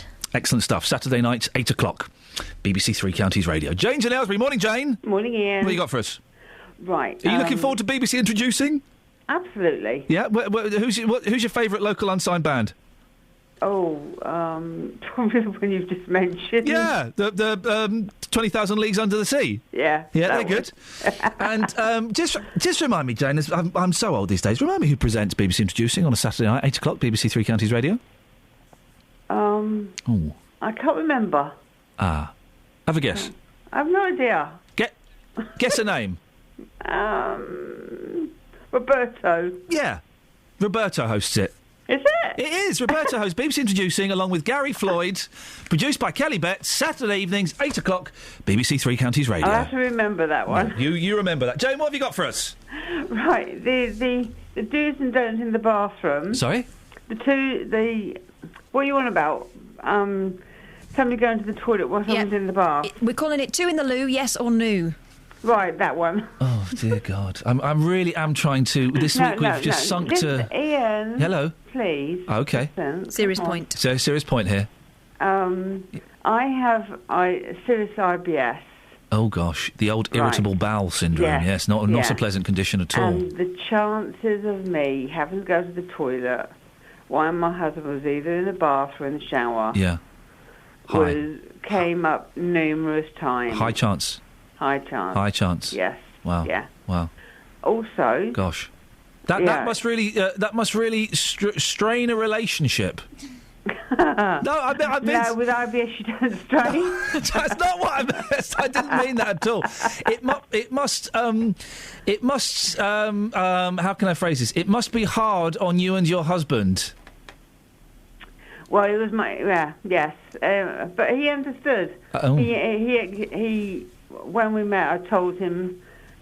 I'm going to be pooing a lot. Not all the ins and outs, obviously. No, he saw that when he was in the shower. You're welcome. Right. Also, Ian. Yes. I used to collect leather bookmarks. Hey, leather bookmarks! You don't see them anymore. Little tassels at the end. Yes. Yeah, my mum used to have them. Yeah. I put them in a. You know the photograph albums that have sticky pages, the self-adhesive ones. No. Yes, you do. I don't know the ones that have sticky pages. The ones I've got, they've got slots. I remember those. They had sort of sticky pages and then like a sort of cellophane that went. I don't remember that. My ones have got slots. Okay, go on. I've got 2 or 3 of those full. Well, I don't know. 4 of those. I don't know if 4 is a collection. No, she's got 4 of those books filled with them. Oh, with bookmarks. Filled with bookmarks? Yes. Oh, no, that's nuts. Do you never use them? Oh no. Do you read? Yeah. So how do you mark your place in your book? I use a piece of paper. So how many bookmarks you got, Jane? Getting on for about 4,500. God blimey, that must be worth. So whenever you go nothing. somewhere, you're itching for the souvenir shop. Yeah. What's your favourite one? Oh gosh. There's a fire. Your house is on fire, Jane. You've only got time to save one bookmark. Which one's it going to be? Probably the one from the Isle of Wight, because I think that was one of the first ones I got. Yeah, special memories there. Yeah. Jane, excellent stuff. Thank you very much. Good sport as always. It's Jane in Aylesbury and her bookmark collection. As much as I hate it, I'm a page folder. Oh, I hate that. Yeah. A dog era. I used to have a long time ago, 5 years, I was bought a very nice personalised silver bookmark. Beautiful. Lost it. I started using ticket stubs as bookmarks. Oh. And so that when I would open up a book, I'd remember all the concerts that I went to while reading that book. But then I lost loads, so I just forgot about. I just use an envelope, normally with a coffee ring on it, because I also use them as coasters. I mean, if we were another BBC local radio station, we would now be doing a phone-in as what do you use as a bookmark? Can we? But instead we're doing 2 in the loo, yes or no. I'd rather do the bookmark thing, if I'm completely honest. It's a little bit classier, because it implies that our listeners might actually read something. 08459 455 555. I tell you what, let's put it out there. Joy Bell on Twitter says, definitely not. I have 3 loos, so no need for that, thank goodness. 3 loos? Oh, we've got 3 loos. What are we talking about? What's your name? Posh. We're asking as well, what do kids play in the playground these days? Now, in my day, there was a bit of Cowboys and Indians.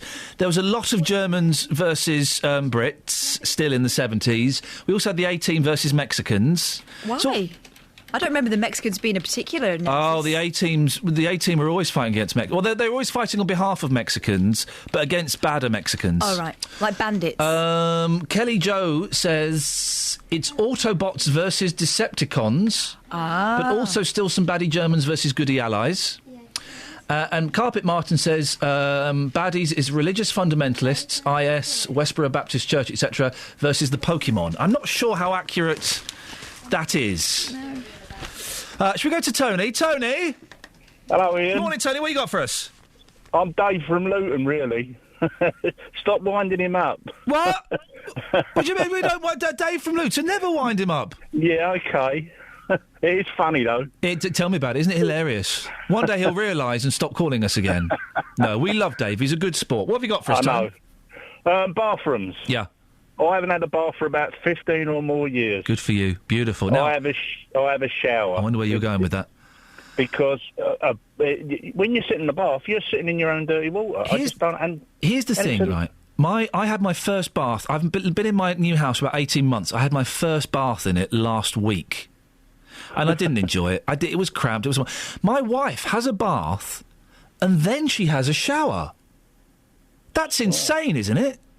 Well, yeah, but women and baths, it is a common thing. They do like to soak, don't they, for a couple of hours. Women do like a good soak, don't they? I like to get in and get out, that's me. Yeah, hey, story of my life, Tony. Thank you very much. Kyle's on the line. Morning, Kyle. Hello. Hello, Kyle. How are you? Fine. Kyle, get your mum or your dad to turn the radio off. Huh?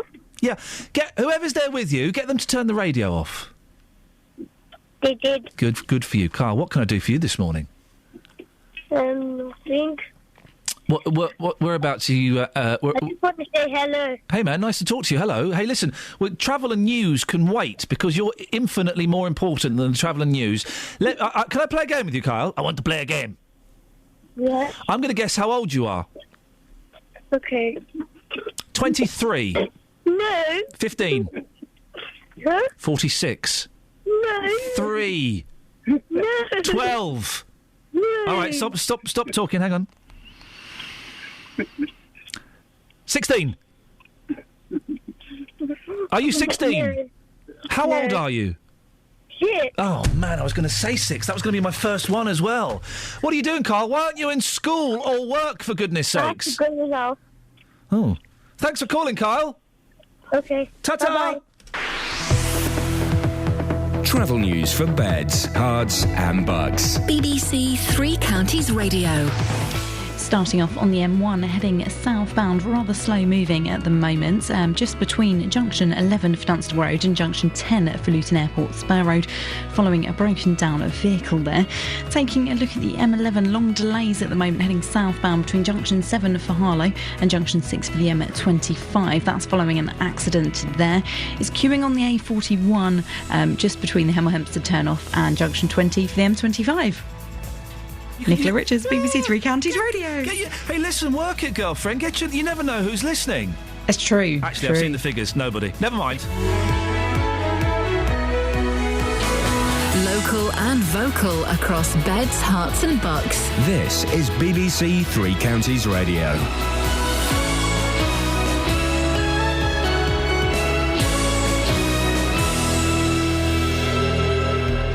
It's 8 o'clock. I'm Simon Oxley. The headlines: Bedfordshire Police Commissioner rejects calls to resign. Driver killed in Bedford crash. An explosives investigation continues in St Albans. BBC Three Counties Radio. The Bedfordshire Police Commissioner is rejecting calls to resign, which have been made by the family of a Luton man who died in police custody. Ollie Martins admitted passing on information about Leon Briggs, but the Crown Prosecution Service has decided not to press charges. Mr Martins told this programme he feels he retains the support of the public. I've paid very close attention to whether the people that I've got to work with, such as the Chief Constable, and whether the public have continued to have confidence in me, because I have been open and apologetic about my error, and because people accept that there was no ill intent.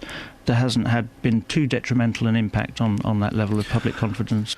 A man has died after the car he was driving crashed in Bedford last night. The incident happened in Park Avenue at around 11:30. A second man who was a passenger in the car suffered serious injuries. Only one vehicle was involved. Police are appealing for witnesses.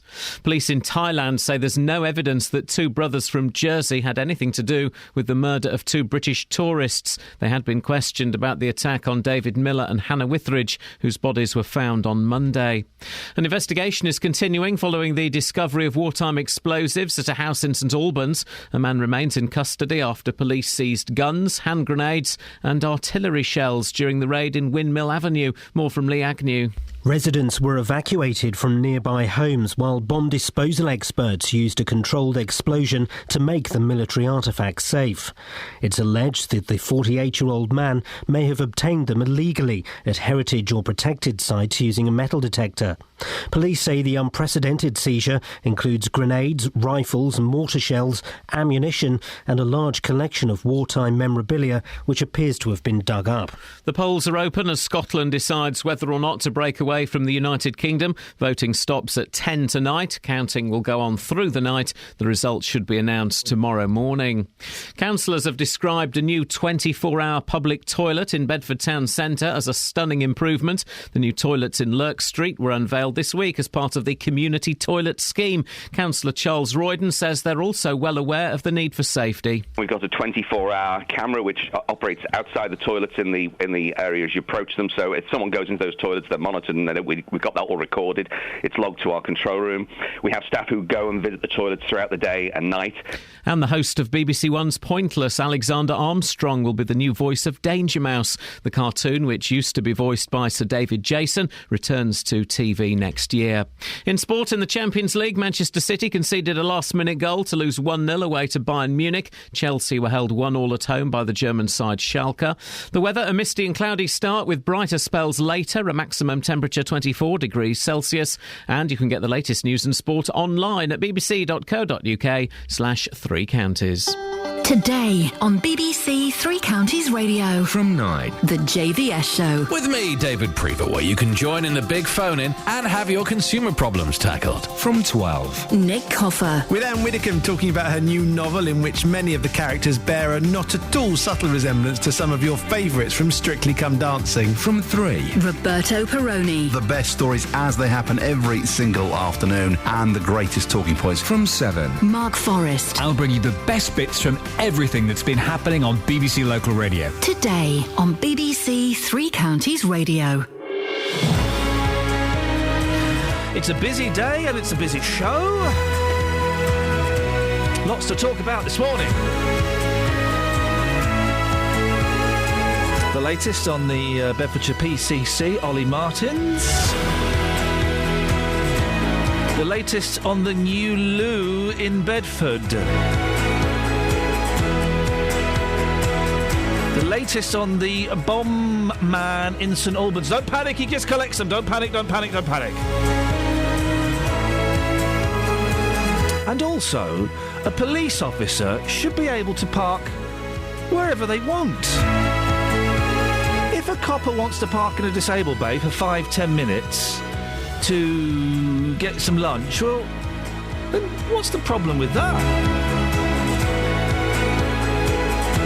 08459 455 555. Across beds, hearts and bucks. This is BBC Three Counties Radio. We'll talk about that in a little bit. Now, the family of a Luton man who died in police custody are furious there'll be no further action against Bedfordshire's Police and Crime Commissioner, who's admitted discussing the case outside work. A formal complaint was made after it emerged that Ollie Martins had disclosed sensitive information about Leon Briggs to his partner. But after investigating the matter, the Crown Prosecution Service has decided not to press charges.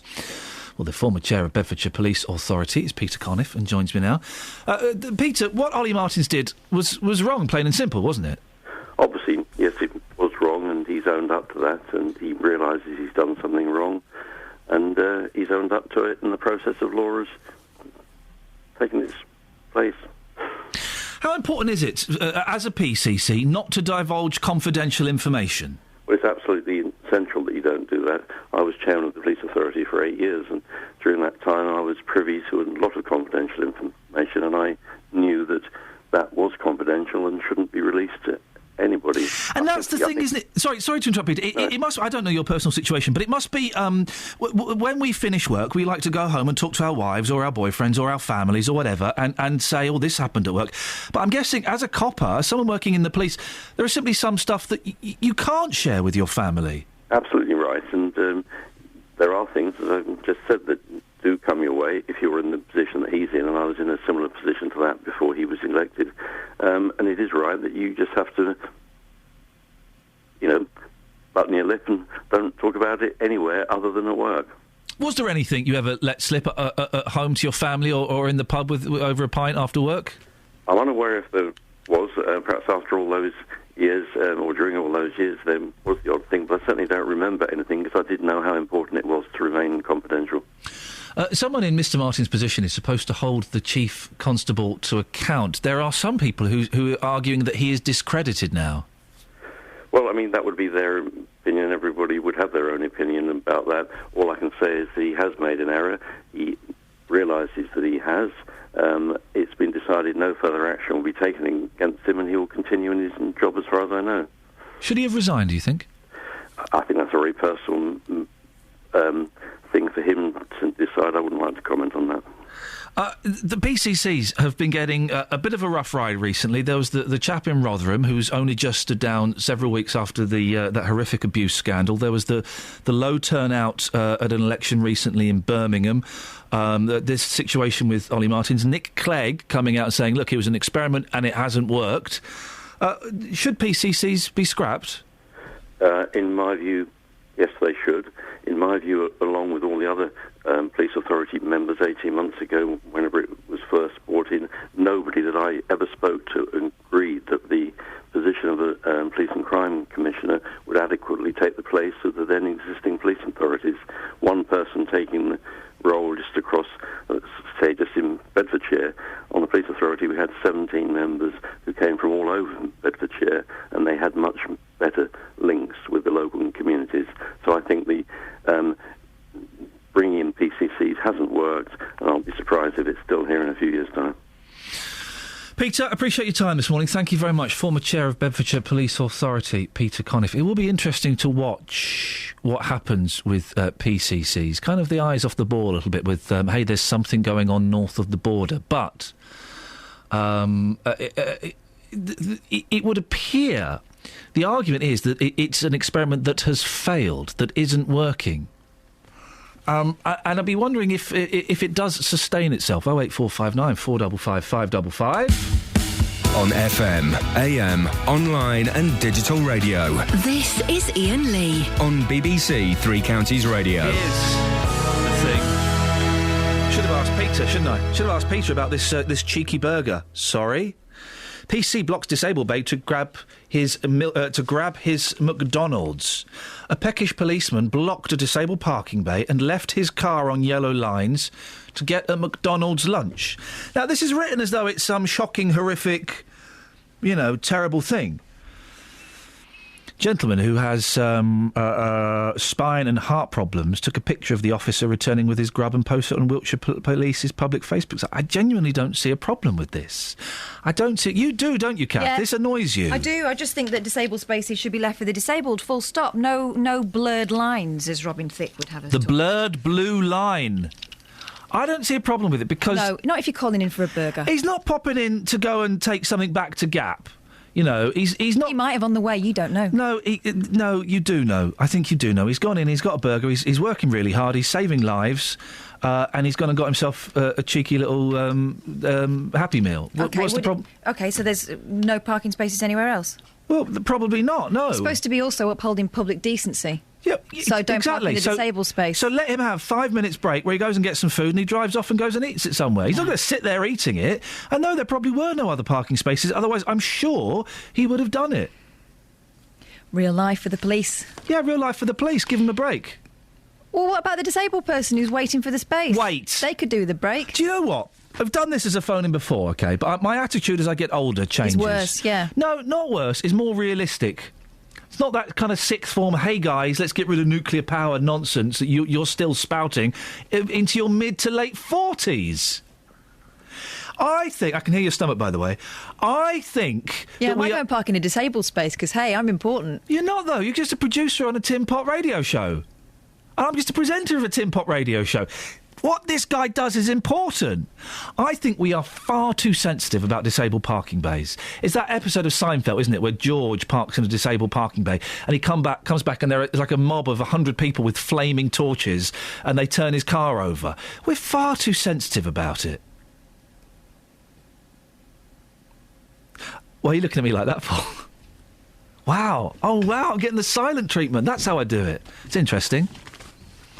08459 455 555. Pat's in Houghton Regis. Morning, Pat. Come on, man. What you got for us, boss? Well, I just think that it should now be redefined for anybody going for a PCC. Oh, yeah. The candidate's role should be redefined, having past experiences we've witnessed over the past 18 months. So how would you redefine the PCC's role, then?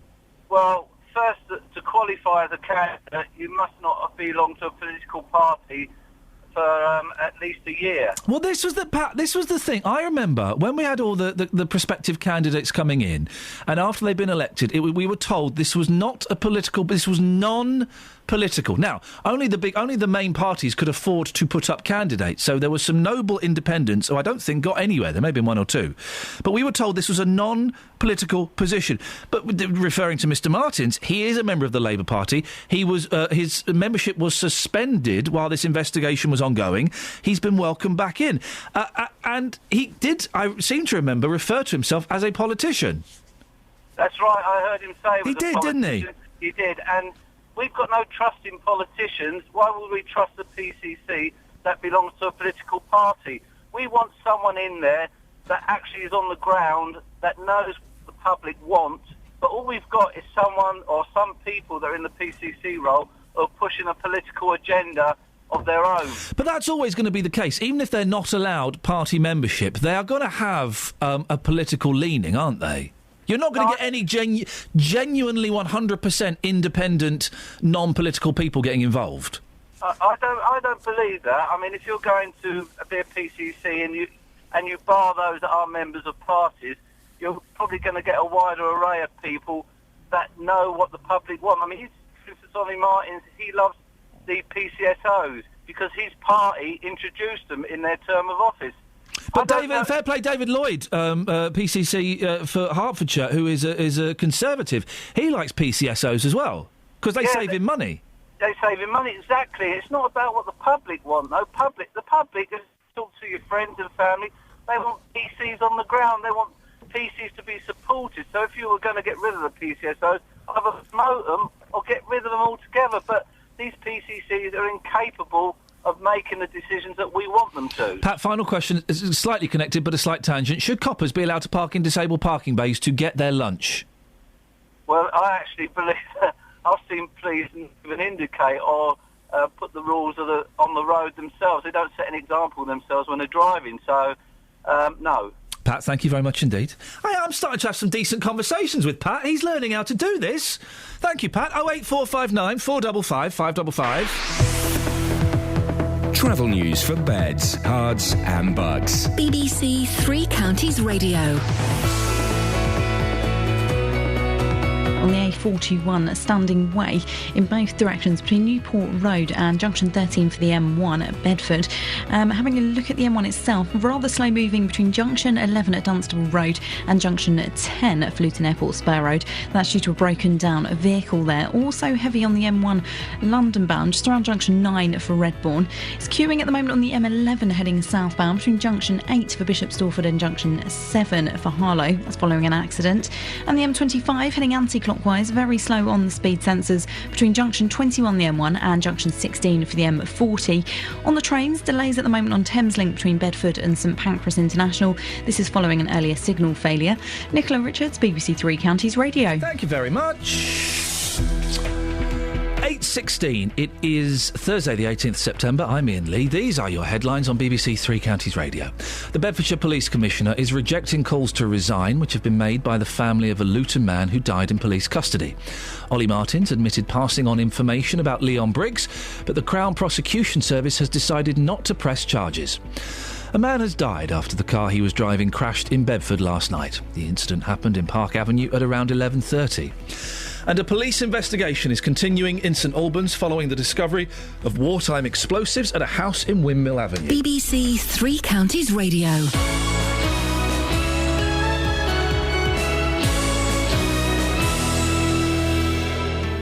Every weekday from 12, Nick Coffer brings you BBC Three Counties Radio. I've got some great interviews coming up. He was in the trenches in France and he was shot. We both look at each other in amazement and can't believe how far we've come with the company, and we love it. We love every day that we do the cakes. Nick Coffer. We're telling people, go out and find about your family story and come back and pay tribute to them in a way that is a living, breathing legacy. Got a strong local link, hasn't it? A strong local link. Amy Merritt, she's originally from New Zealand, now settled in Buckinghamshire. Nick Coffer. I think it could be brilliant. Weekdays from 12 on BBC Three Counties Radio.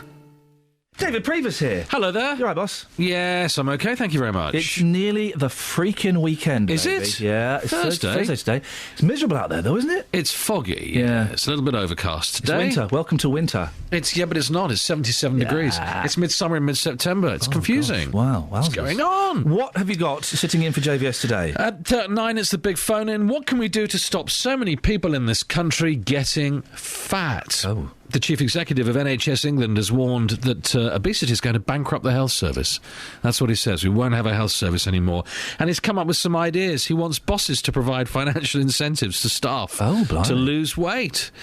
And he thinks local councils should have Devo Max power to limit fast food outlets, ban supersized meals, ban fizzy drinks in the way that Mayor Bloomberg did in New York. Yeah. So you might be able to buy pop in Luton, but you might not be able to buy a fizzy drink in Bedford. Gosh. Crazy, huh?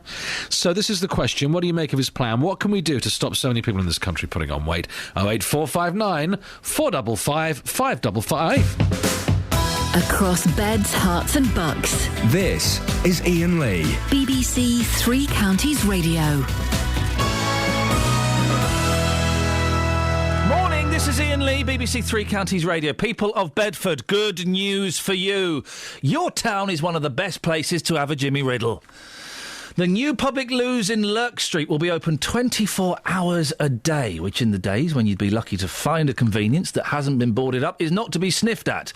These lucky gentlemen popped in to spend a penny, only to be cornered by the rather intimidating figure of Justin Dealey, who had his microphone out. So, Ruben, we're just going to walk inside the toilet here. Look at this, the blue lights. You must be impressed by that, surely. Nah, it looks a bit like a nightclub, don't it? Well, that's great, isn't it? Yeah. Nah. All right, OK, there's a camera up there. As we walk around here, we've got a disabled toilet, and we've got a cubicle that can be used by men and women with a lock on it. Let's just walk inside here. It's all shiny, it's all new. Come on, as a local, you've got to be impressed by this. Nah, it's nothing special. This looks cheap to me. Looks cheap? Yeah. Should we check out the flush? Yeah, all right. OK, here we go. I'll probably score that as probably what? 8 out of 10? What about you? Yeah, same as probably. Yeah? 8? OK, at least we agree on something. Thanks for your time. Oh, thanks for that. What about you, sir, as a local, standing inside the toilet with me? How do you rate the smell here? It seems to be quite fresh, doesn't it? Yeah, very, very fresh, yeah. It's looking good. It's brand new. Nice. So you're very impressed by the surroundings? Yeah. Well, what do you think about the lighting over here? If we just move out of the cubicle for a second, we can see the blue lighting here with the camera. I can see a bit of chic there, but also a bit of safety mixed in as well. Yeah, you're right. Just lastly, out of 10, how would you describe these toilets out of 10? Yeah. Yeah, how would you score them out of 10? 9. 9.5? No, yeah. Excellent. Yeah, 10. Yeah. A 10 now? Yeah. Nice to meet you in unusual circumstances. Thanks for your time. Yeah, thank you. It's Pete who's just come out of the toilet. Pete, how would you rate the experience in there? Very good, actually. Yeah. Very, very good, yeah. It's clean, it's tight, it's just been refurbished. Really nice. So you feel quite good about it? There's a feel-good factor about this toilet? Oh, yeah, 100%. As I say, it's new. So let's keep it that way, new and fresh. Yeah, as long as it don't get vandalised, they'll be all right, yeah. Great stuff. Thank you very much indeed for the toilet feedback. No worries. Well, one gentleman I'm sure is delighted about the number of gentlemans is Raymond Martin, director of the BTA, the British Toilet Association. Raymond. Good morning, Ian. Yes, indeed I am. Thank you very much for joining us. I know we've caught you at short notice. You're at Luton Airport. Have you used the loos there? I haven't been into Luton Airport yet. I came down last evening from Birmingham for a big show in Birmingham and a previous one in Manchester. Oh. I'm heading to Luton Airport, so I'll get a chance to have a look at those in a few moments. OK. This is unusual, isn't it, of Bedford to do this, because the public loos are being closed all over the shop. It's really quite remarkable and very forward-thinking of Bedford to do this. Yeah, the government doesn't give any funding to councils to provide public toilets, so right across the country we're finding councils are just being forced to close as many, or if not all, their public toilets, in an area. But lots of people in Bedford are probably one of those councils, forward-thinking councils, that understand people need toilets. It's about health, it's about well-being, and it's about equality and social inclusion. You must provide, if you want your people to come out and shop and move around the borough and move around the city, then you must provide some public toilets. It's just a basic necessity. Public toilets do get a bad name, don't they? Because they I mean, this is a brand new facility, but they are often run down, and they are often the home of drug users and people up to other naughty things, aren't they? It is quite, in the days gone by when we could afford the attendants, and we had nice attendants in there who kept an eye on everything and washed everything down and would have shooed away any sort of miscreants or vandals or whatever. Those were our halcyon days. But now, toilets are left unattended. They're open in the morning at 7 in the morning, and the public expect them to be there at 8 and 9 o'clock at night. And unfortunately, a lot of antisocial activity just happens to take place in these places. And there are some ways that you can stop it, and there are some ways you can cut it down, but it's very difficult to deal with. Not only unusual for a new toilet to be open, but this is 24 hours. I'm surprised by that. Well, not really. I mean, around the country, these type of toilets are popping up all around the country because they deal with the nighttime economy. So, when people coming out of pubs and clubs and nightclubs, it actually costs the council an awful lot of money with street urination and people who just forget to go to the toilet before they come out of the clubs at midnight and 1 o'clock in the morning, and they have to stand and wait for maybe an hour for a taxi, whatever. And when we find both boys and girls, no real division between them, going, filing the streets. So it's easier and much more clever to put up a 24-hour toilet that can serve a purpose. I've got to ask, Raymond, what does the British Toilet Association do? We obviously are lobbying government, and we're campaigning to try and get the government to put a lot of money into councils to make this provision available right across the country and stop all the closures. But we work with a lot of commercial organisations, the big supermarkets, the fast food retail chains, pubs and clubs, and maybe even holiday centres around the country.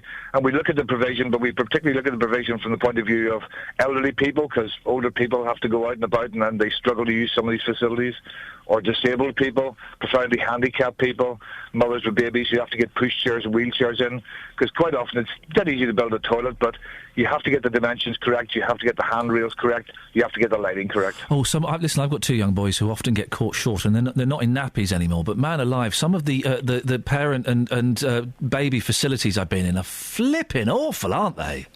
Oh, well, you can build anything, you can make anything in, but, you have to manage it. If you have to look after it, and you have to make sure it's cleaned regularly, and they're using the right chemicals and all those bits and pieces. And that, unfortunately, because there's very little money, and people don't think about the toilets, they build them and they're brand new, and they're all like the ones your colleague talked about this morning.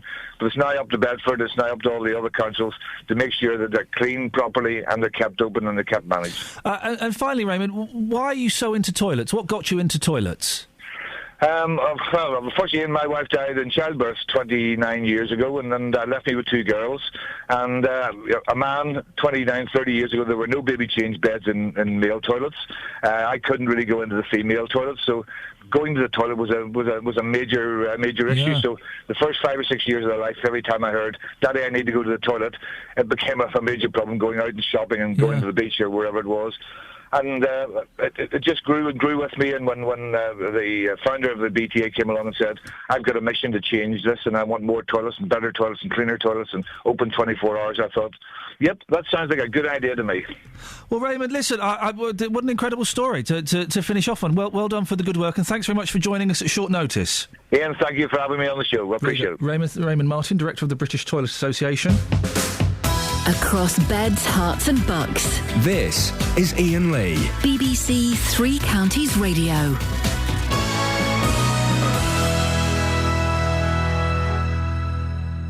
What an incredible story. You missed that, Catherine, because you were working. Raymond, he's into toilets because his wife died in childbirth. He's left with two young daughters. Yeah. And 29 years ago, there was nowhere that a dad could take little girls or kids to the toilet. It was all mother and child. My dad used to dress me up as a boy. What, to go to the loo? Yeah. That's not weird, is it? No, if my dad was taking me out for the day, he'd put me in like a blue, Yeah. like dungarees, make me look as less like a little girl as possible, because he would get funny looks if he was taking, and what you're supposed to do if you're taking your kids out and you've got daughters. I've been struck by Raymond there, because you kind of think, ho, ho, ho, ho, ho, and then you hear why he's been campaigning this long, and actually, oh yeah, right, fair play, that's a really, really good point. And what a top man. What a top bloke. Raymond, thank you very much indeed. Speaking of top blokes, we'll speak to Justin. Oh, by the way, Dave, Justin is live in the toilets. Shall we go to him now and see where he is? Poor old Justin, you send him to the toilet. Yeah. Why didn't you go out on a jog the toilet? I've got a bad No. Justin, you're in the toilets, Justin. Where are you? I'm now in the urinal section. OK, we'll come back to you a bit later on. Oh, you got ringing in the ears, you told us today. I've got tinnitus, yes. Yeah, Partly because some Muppets phone up and their voices irritate my yesterday it was you caught your thumb. The day before it was a headache. Yeah. What's tomorrow? Can you tell us now? Because we will have a laugh. I'm going to have a sore fist from punching you in the face. No, you're going to have to ringing in both ears, because I'll come down there and punch you in both ears. I'm going to have a sore toe for kicking you in the ghoulies. Yeah, really? Yeah. Hey, Yeah. Iain. Yes, Kelly. How's your hypochondria? Oh, put it away. Hang on a minute, Dave. Shush. Kelly, what did you ask me? Hey, Iain, how's your hypochondria? Yeah, it's really bad at the moment. I think it might be fatal. Oh, my God, not something else. Dear Oprah. And, thanks for that man, Tony, who came on this morning, that you love me. You don't love... You all love me. Yeah, love Luton, innit? Hello? You've gone again, ain't you? I'm listening to the rubbish. I didn't realise the Love Luton campaign was about Dave. It's all Dave from Luton, yeah. Yeah, see? Oh. Oh. Yes, it is yeah, weird that don't you two you're start. from And by the Luton. way... And your surname is Luton. Excuse me, I'm on the phone, okay? Kelly? Oh, they're gone again. If McDonald had a parking space for the police and I pulled in, what would happen? So the police have got to keep out of disabled bays. Thank you, Tony, for this morning. Nice compliment. And Nikki and Matt, all right. Hello. Oh, here we go again. Those three down there, well, they want sacking. Is the governor listening to the Three Counties radio?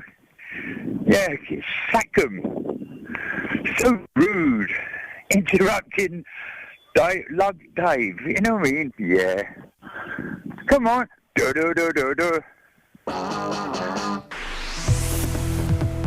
Travel news for beds, cards and bugs. BBC Three Counties Radio. Starting off in Milton Keynes, seeing delays at the moment on Standing Way between Newport Road and Junction 13 for the M1.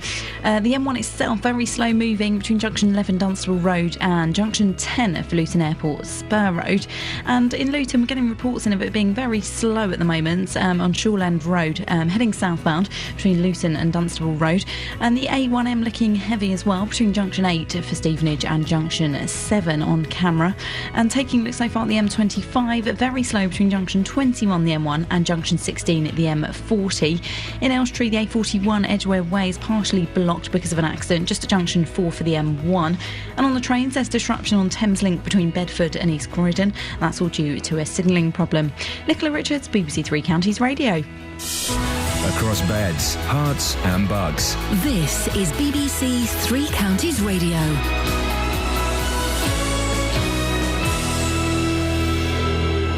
It's 8:30. I'm Simon Oxley. The Bedfordshire Police Commissioner is rejecting calls to resign, which have been made by the family of a Luton man who died in police custody. Ollie Martins admitted passing on information about Leon Briggs, but the Crown Prosecution Service has decided not to press charges. A man has died after the car he was driving crashed in Bedford last night. The incident happened in Park Avenue at around 11:30. And a police investigation is continuing in St Albans following the discovery of wartime explosives at a house in Windmill Avenue. Three Counties Sports. BBC Three Counties Radio. In the Champions League, Manchester City conceded a last-minute goal to lose 1-0 away to Bayern Munich. Here's goalkeeper Joe Hart. Yeah, I had a bit to do tonight, but I thought we defended well on a whole, and we had a few chances. You know, we could have had the perfect performance and nicked a 1-0 win. Unfortunately, we've come away with a loss. We did okay. You know, we looked like we were going to get a result out of it, which would have been good. Start the group away, obviously, at a good side in our group, but you know, it was an unfortunate deflection and it's ended up going in and killed us. And Chelsea were held 1-1 at home by the German side Schalke, despite taking an early lead through Cesc Fabregas. Tonight in the Europa League, Tottenham are away to Partizan Belgrade. Everton host Wolfsburg. Watford are down to third in the Championship after Nottingham Forest went top with a 5-3 win over Fulham. Former Watford striker Britta Sombolonga scored a hat-trick for Forest. Meanwhile, Watford have confirmed that head coach Oscar Garcia remains in hospital undergoing tests after being admitted on Sunday with chest pains. The Milton Keynes Dons chairman Pete Winkleman says he would consider stepping down if the club failed to achieve Premier League football. Winkleman told BBC Look East that Premier League football had to be a realistic dream. As long as I can believe that we are making a difference, then I'd like to stay and try and see the thing through. But I'm very conscious that Milton Keynes does need a Premiership football team. And if in a few years' time I'm still not able to get out of the divisions that we're in, if I'm not able to have a dream of the Premier League, a realistic dream of that people in Milton Keynes can believe in, then maybe that'll be the time when I can't go on. And a yes vote's likely to end hundreds of years of tradition in Scotland today. In golf, the Royal and Ancient Golf Club of St Andrews is expected to admit women for the first time in its 260-year history. BBC Three Counties News and Sport. The next full bulletin is at 9. Call 08459 455 555. BBC Three Counties Radio. Busy show this morning. What are we talking about? Well, should police officers be allowed to park in disabled parking bays to go and get their lunch? It seems obvious to me. They're not just doing a normal job. They're doing something very, very special. Of course they should. I do think in this country we are a little bit too sensitive about the disabled parking bay, and I think that there perhaps should be some exceptions. The police getting their lunch is an obvious one. 08459 455 555. What else are we talking? Oh, public loos. We seem to be having a jolly old time discussing the fors and agains, the public loo, after a new 24-hour loo has opened in Bedford, and the role of the PCC. Are the police and crime commissioners, has their day come? Is it time now to go, well, that didn't work. It was worth a punt, but the punt didn't pay off. 08459 455 555 is the telephone number if you want to give us a call. You can also email ian.lee@bbc.co.uk. We were talking about collections, and Catherine mentioned her shoes. Well, April says, I can beat Catherine, and I don't collect shoes. Upstairs, for best, 5 pairs of shoes, 4 pairs of boots. Downstairs, every day, 6 pairs of shoes, 5 pairs of boots. The car, 2 pairs of shoes, 1 pair of ankle boots. Work, 1 pair of shoes, 1 pair of ankle boots. Motorcycle, 2 pairs of boots. Outdoors, 2 pairs of boots. And slippers and driving slip. Why would anyone need that many shoes? I mean, I think I'm bad having, I think it's 5 pairs of shoes. Got a pair of boots, pair of posh black, pair of posh brown, some really old trainers I use in the garden, and some cons, and a pair of slippers. So I don't think you can technically count those. 08459 455 555 is the telephone number, should you wish to give us a call. And that, I think it's men, isn't it? Men collect things and collect dates. I've got one of my favourite Beatles books, and I get it out every couple of years and reread it. Basically, it's a list of dates, and it's a list of it's a breakdown of the Let It Be recording sessions. Wow. And it just lists, they played 30 seconds of Leave My Kitten Alone, they played 45 seconds of One After the 909 with 3 full starts, and I love reading it. It makes me feel like I'm in a big blanket. Does it make you feel like they've consulted you about what they did? Yeah, it makes me feel important. I like facts and I like data. Women do collect certain things, though, and as we've heard, bookmarks was a big one. Bookmarks is the big one. Here's another one. Liz in Hitchin on the text. I have 150 egg cups. It was going to be teapots, but they take up too much room. Yeah. Well, hang on a minute. You can't... Thimbles. Remember when Mum's collected thimbles? Thimbles. You can't base a collection on... You either believe in what you're collecting, or you're collecting something to fill a cupboard, to fill a glass case. Surely you should be drawn... Women collect things like ceramic frogs. No. What happens with that is your kid buys you a frog. Then they buy you another frog. Then people see the 2 frogs together and they think you're into frogs. And then every time there's a present opportunity, you get a frog. My mum collects Buddhas. Does she, though? Yeah, she does, actually. She likes a good Buddha. Does she go out of her way to get the Buddha, or is it other people buying her the Buddhas? She asks for Buddhas. And the boys like playing with her Buddhas. The boys love going around playing. How many Buddhas she got? She had more. She's not... now the space is a little limited. 30 Buddhas. Wow, that's a lot of Buddhas. Of varying sizes. She had more. We had to get rid of some of the Buddhas. Don't tell her, she didn't know. Are we talking the chubby or the... You know what Buddha is? Yeah, he's a chubby fella. Right, OK. No, but sometimes you get the more stylised ones with the... There's a bit of the stylised. He takes on different forms, doesn't he, Buddha? Sometimes he's a lady, sometimes he's a tree.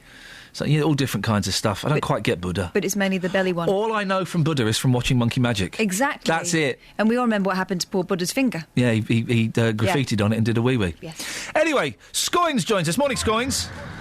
Morning, Ian. We have sent you out. There's a story in some of the papers. There was a big story here yesterday. Big story today. There is a gentleman in St Albans who has a huge collection of bombs. Don't panic. It's war memorabilia. He's got guns. He's got Nazi outfits. He's got swastikas. He has got grenades. He's got rockets. All kinds of things. He's in St Albans. We've dispatched you to St Albans, Scoins. What's the latest?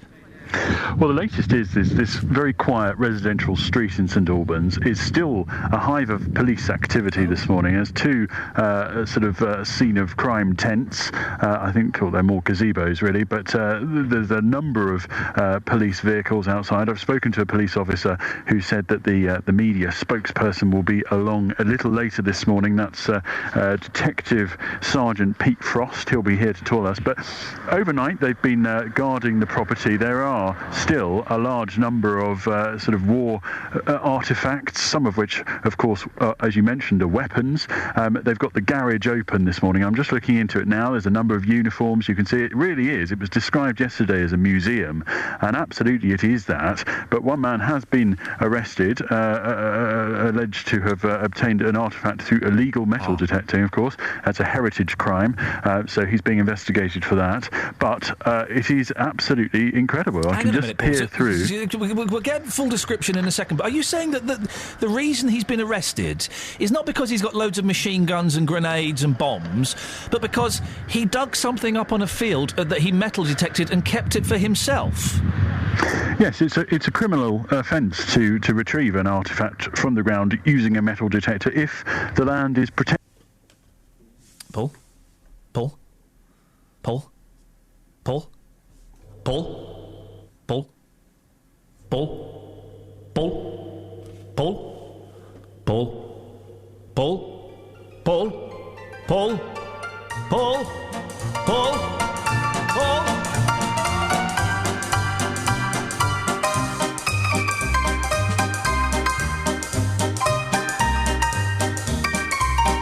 Paul, I think we got you back.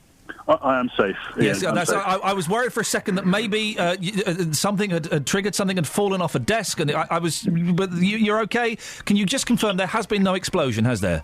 There's been no explosion. Phew. Just this new technology that everyone keeps banging on about doesn't work.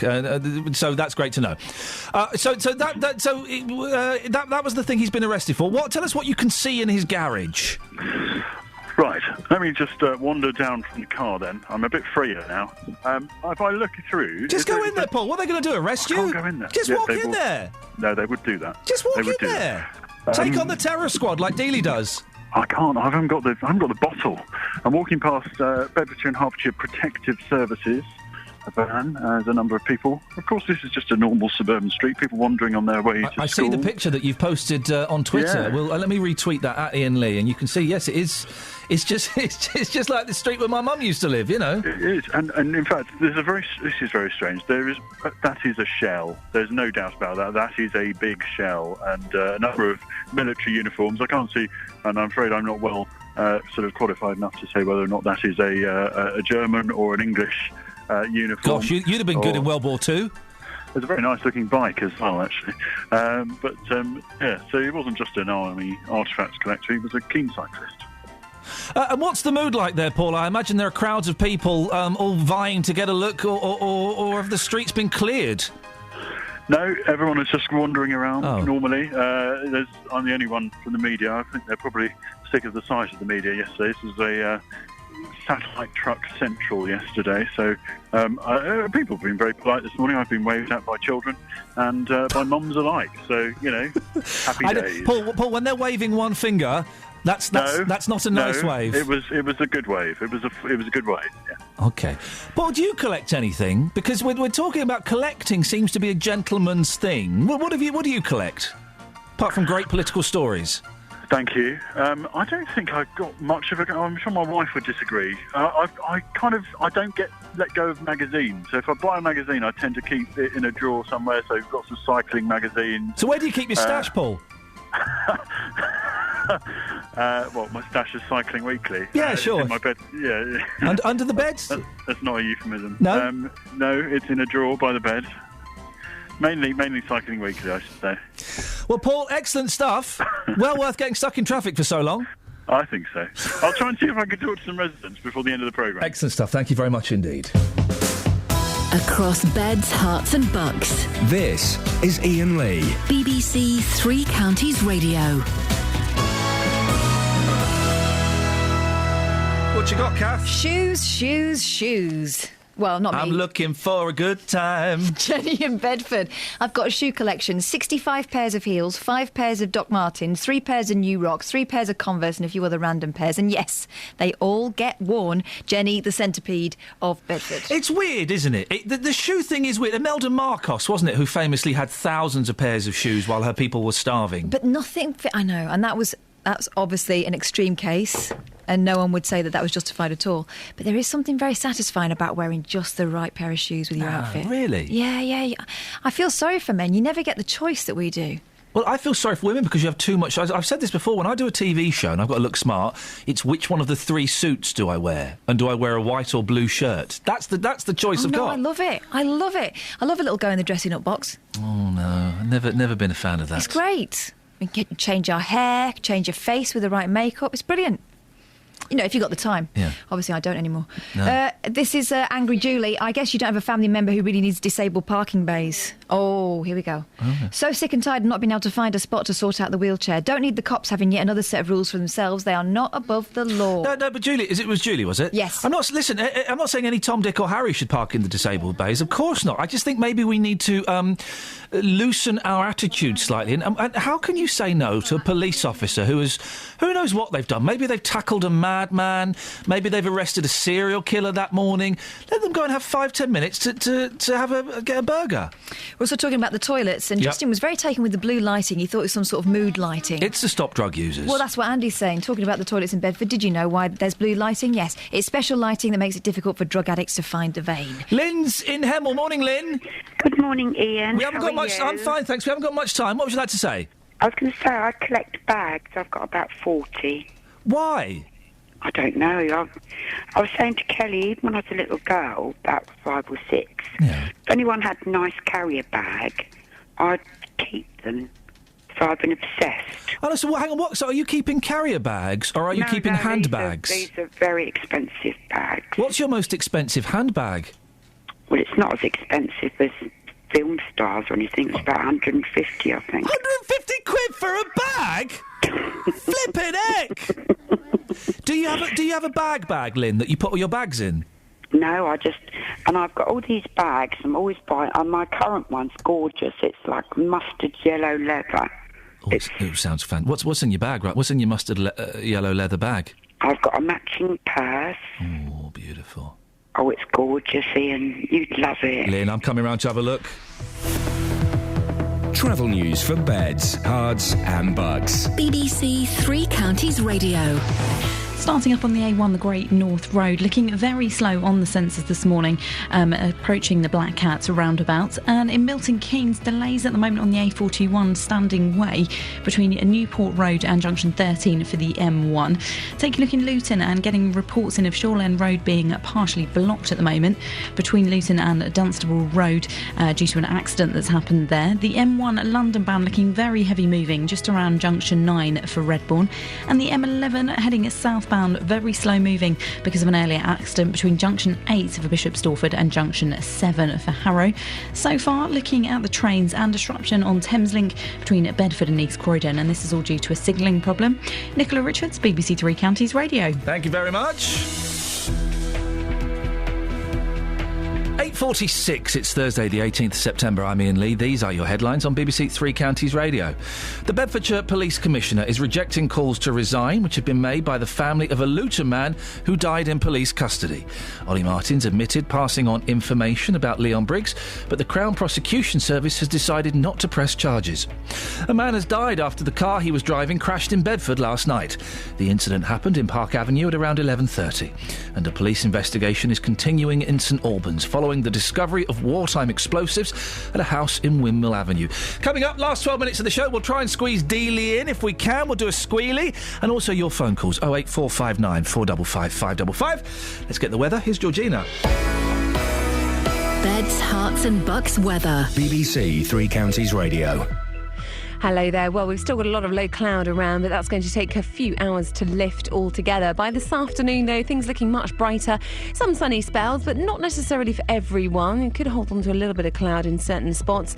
Temperatures reaching about 24 degrees Celsius today, so really quite warm again.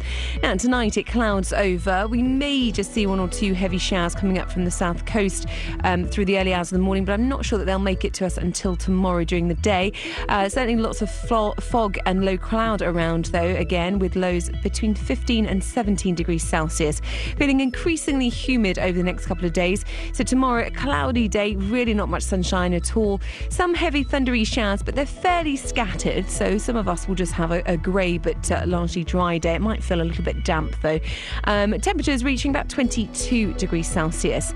Saturday, we've got fewer showers. In fact, for many of us, it will be a dry but cloudy day, still feeling quite humid. Sunday, though, much change change. So a fresher feel to the day as we have different air moving in. It's going to be brighter by the afternoon and quite similar day on Monday after some early morning mist. That's your latest forecast.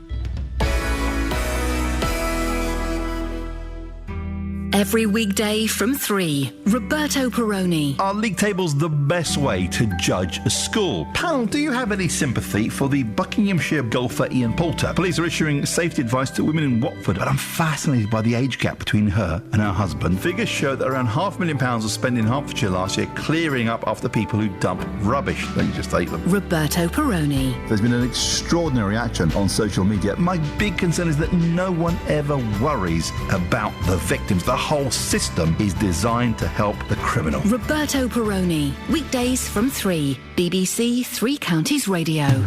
Call 08459 455 555. BBC Three Counties Radio. Morning, Joss. Hey, morning, boss. How you doing, fella? Yeah, I've just had a wash after being into the toilets this morning in Bedford. Yeah. Oh, what do you mean you had a wash? Well, I'm just saying I was shaking people's hands all morning. Oh, yeah. You know what I'm saying? Yeah, I do know what you're saying. I've had this thing, right, where I've been having a wee at urinal, and someone's come in and they've recognised me. Yeah. And they've offered me their hand to shake while we're both having a wee-wee. I tell you what, great phone-in. Famous people you've met in the toilet. I met Noel Gallagher from Oasis in a toilet once, and do you know what? I did exactly what you just said then. I shook his hand, and I hadn't cleaned my hand. That is that's tomorrow's phone-in sorted. I met the radio legend that is Victoria Derbyshire. That was awkward. We did, didn't we? Kelly was there as well. I met Davy Jones in the toilet. You see? Yeah. Who else? I met... I had, who's that fella? Nisbet, the Irish fella. Oh. He pulled me out in a toilet. He pulled me out of a toilet. Jimmy? Jimmy Nisbet. Pulled you out of a toilet? Yeah, I was in the toilet. Yeah. And I was going into the cubicle, and he grabbed me by the shoulder. No, I'm going in there first, fella. Oh. This is when he was doing Cold Feet. Right. I'm going in there first, fella. But I bet he raised his eyebrows and twinkled and you just let him. No, I was really annoyed. So why was he going in there first? What, because he was in Cold Feet and he thought he was some sort of big star? I don't know why he was in such a rush to get in that toilet, but boy, oh boy, he needed to get in there quickly. Desperate. Yeah. Desperate. Yeah, so, lots of... That's tomorrow's phone-in. What celebrities you met in the toilet? Belter. But that's not what we're talking about today, is it? No, it's not. Oh, sorry, I've got to play this. Sorry, I've just been flashed up on my screen. Kath has typed a message. Don't forget to play the jingle. Yeah. Otherwise, Dealey will have a stroke. Don't sing it. No. Taking it to the streets with J-Dog. You're all... Now the girls are singing it. It's a great jingle. Catchy. Thanks again for all the feedback and comps on the street. And how much feedback? How many comps have you had today? I had a good 6 yesterday, and probably a good 8 today. People saying to me, "Is toilet?" No, not in the toilet, but people comps in the toilet. People coming up to the brandy car saying to me, "Is that really Peter Andre?" And I'm saying, "Yes, it is, absolutely." So let me say this once again publicly, Peter. A big thank you. Your time was greatly appreciated. Such a muppet. All right, Justin. So we've done the ego massage. We've done the back rub. What are you talking about now? Well, talking about Muppets, you've been saying this morning there's nothing wrong, and I can't quite believe this. You've been saying there's nothing wrong with a police car parking either in a disabled bay or a double yellow line to go and get some food. No, I don't think there's any problem with it at all. Right. Just remind me why you think that, boss. Because the police may have arrested a serial killer, a rapist. Right. They might have saved someone's life. They might have gone round to an old lady's house and given them some bad news. Yep. Give them a break. Why should they be driving around like civilians trying to find a parking space when they want to grab a bite to eat? 5-10 minutes. Come on, guys, get over it. You can wait. So hang on, Mr. Serial Killer. Can you just stay there for a second in the back of the car?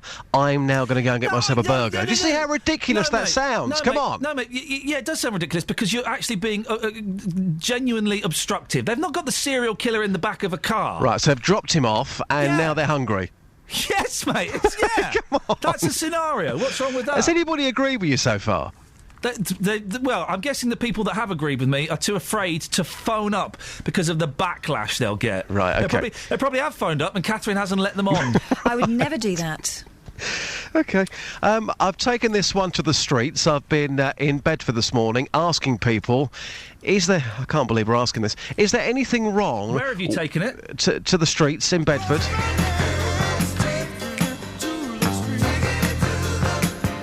taking it to the streets with J-Dog. Don't dance. Just because every time you say that, I have to play the jingle, I've been told. Okay. So, I've been in Bedford this morning asking people, is there anything wrong with this? Iain, here's what happened. Well, here's Dave. Dave, how often are you seeing police cars parked on either double yellow lines or disabled bays simply to go and get some food? How often are you seeing that? 2 or 3 times a week. You see them doing it 2 to 3 times a week? Round our way, in Bedford, yeah. Yeah, they stop, you see the cars parked there, no one in them. Can there be any excuse for them to do that? Not really, no. No, other people are not allowed to do it, so why should they? Have you ever said anything to them? No, you don't do it. That's the problem, isn't it? Yeah, we all think it's wrong, the majority, but we daren't say anything. No, because they're supposed to be in the right, aren't they? But you think they're in the wrong? Well, yeah, if they're doing that, yeah, definitely. When I do the security, I see them, like, parking up, just parking on double yellow lines all the time. Just to get food like Subway, because it's on the high street. I mean, when you see that, how frustrating is that for you, knowing that you can do that? No, I know, we can't do it, but they're allowed. Do you think there can ever be excuse for them if they're hungry? Never. If we can't do it, why can they? Well, I think it's all wrong, and anybody else, they get a ticket, they get away with it. No excuse. Because Iain's saying this morning, well, they're busy people and they've got to eat. Yes, but I presume they, like everyone else, they have planned breaks. Even if they're out doing something, they must have breaks. That's how it works. I would expect them to get their food on their breaks. Yeah, she's right, Just. That's how the police works. They get planned break, they get tea breaks, and at 12 o'clock they get an hour off for lunch. That's how it works being a police officer, of course. Yeah. And if they see a crime going on at 12:15, they're not allowed to do it because their union won't. What a load of old nonsense. If there was such an emergency, why would they be parking in a disabled bay in the first place? Because they're hungry? Come on. Iain, you're a top broadcaster, mate, but you've got it horribly wrong here. It's ridiculous. You are... No, it's not ridiculous. It is absolutely ridiculous to suggest that they're hungry and they're busy, so why shouldn't they take up disabled bays? Thanks, Justin. Cheers. Andrew. Hello, Iain. How are you? Morning, Andrew. What you got for us? Okay, very quickly. It's actually illegal for an ambulance, even if they're carrying someone, to break the speed limit. Is it? It is, and if they get caught, they get points on their licence, which I find amazing. That seems absolutely incredible. I know, my wife told me, I didn't believe her, so I googled it, and it turns out it's true. They can't break the speed limit, but yet a policeman can pull over on doesn't matter what and go and get his lunch. But it's right, they should be allowed to do that, isn't it? That they should be allowed to go and park in a disabled bay? It's definitely, I think it's okay they should be able to do that, because otherwise they can't go back to duty quickly. But what I'm saying is you can't have cross standards like that. Yeah, you're right. I'm surprised. Andrew, listen, thank you for that. I know you're in a bit of a rush. I'll let you move on. I'm surprised by that. Oh, at last they're starting to come in. Ben's in Buckingham. Morning, Ben. Morning. You agree with me, don't you? Yep. Tell me why. Why should police officers be allowed to park in disabled bays? Because if in the middle of getting their food, they had an emergency to rush to, it's easier for them to get to their car quicker. They can get to it. Ladies and gentlemen, it's the argument I've been trying to verbalise all morning. You have summed it up in a dozen simple words, Ben. It makes sense, doesn't it? Yep. And people say, oh, well, yeah, I'm not allowed to do it. Well, I'm afraid I'm not as important as a police officer. I'm sure your job, Ben, isn't as important as a police officer, is it? No. And this nonsense from that woman, oh, well, why don't they just go... I'm sure they get certain breaks they can go... No, it doesn't work like that. You don't go... Right, you started at 8 o'clock, so you're going to have a 20-minute break at 11:40. Ben, thank you for your support. Matt's in Luton. Morning, Matt. Hello there. Good morning, Matt. What you got for us? I'm talking about... You're on about collecting. I collect Johnny Cash albums for years Johnny and years. Cash thrones? Johnny Cash albums. Oh, yeah, how many have you got? I've got about 50. Hey, good lad. Proper albums. I mean, where you can read the back and read all about it. Records. And about the police. Yeah. They should be allowed to park where they want because they're a deterrent. Anybody sees it, it's there. Matt, that is a brilliant public. argument. That's a brilliant argument because it's a deterrent. You two are in danger of actually starting to get on. What is the matter with you? It's the very minute you see a police car, you stop speeding. People will stop doing things, so it doesn't matter where they park. Park anywhere. This is unique. Matt is agreeing with me and having a go at Catherine. I know. Put her in a place, Matt. Go on. No. You bet you'd like that, wouldn't you, eh? Oh, no, I'd like to put you in your place, pal. Oh, There we go, back to the normal. Yeah, there we go. And finally, Paul Scoynes, who's been in St Albans in an area that's full of police and war bombs. Paul, what have you got for us? I've had to move back slightly, Ian. A high-risk item is being removed, so we're being extra careful. But I've been allowed to stand on Steve and Marion's grass. They're two big fans of the show.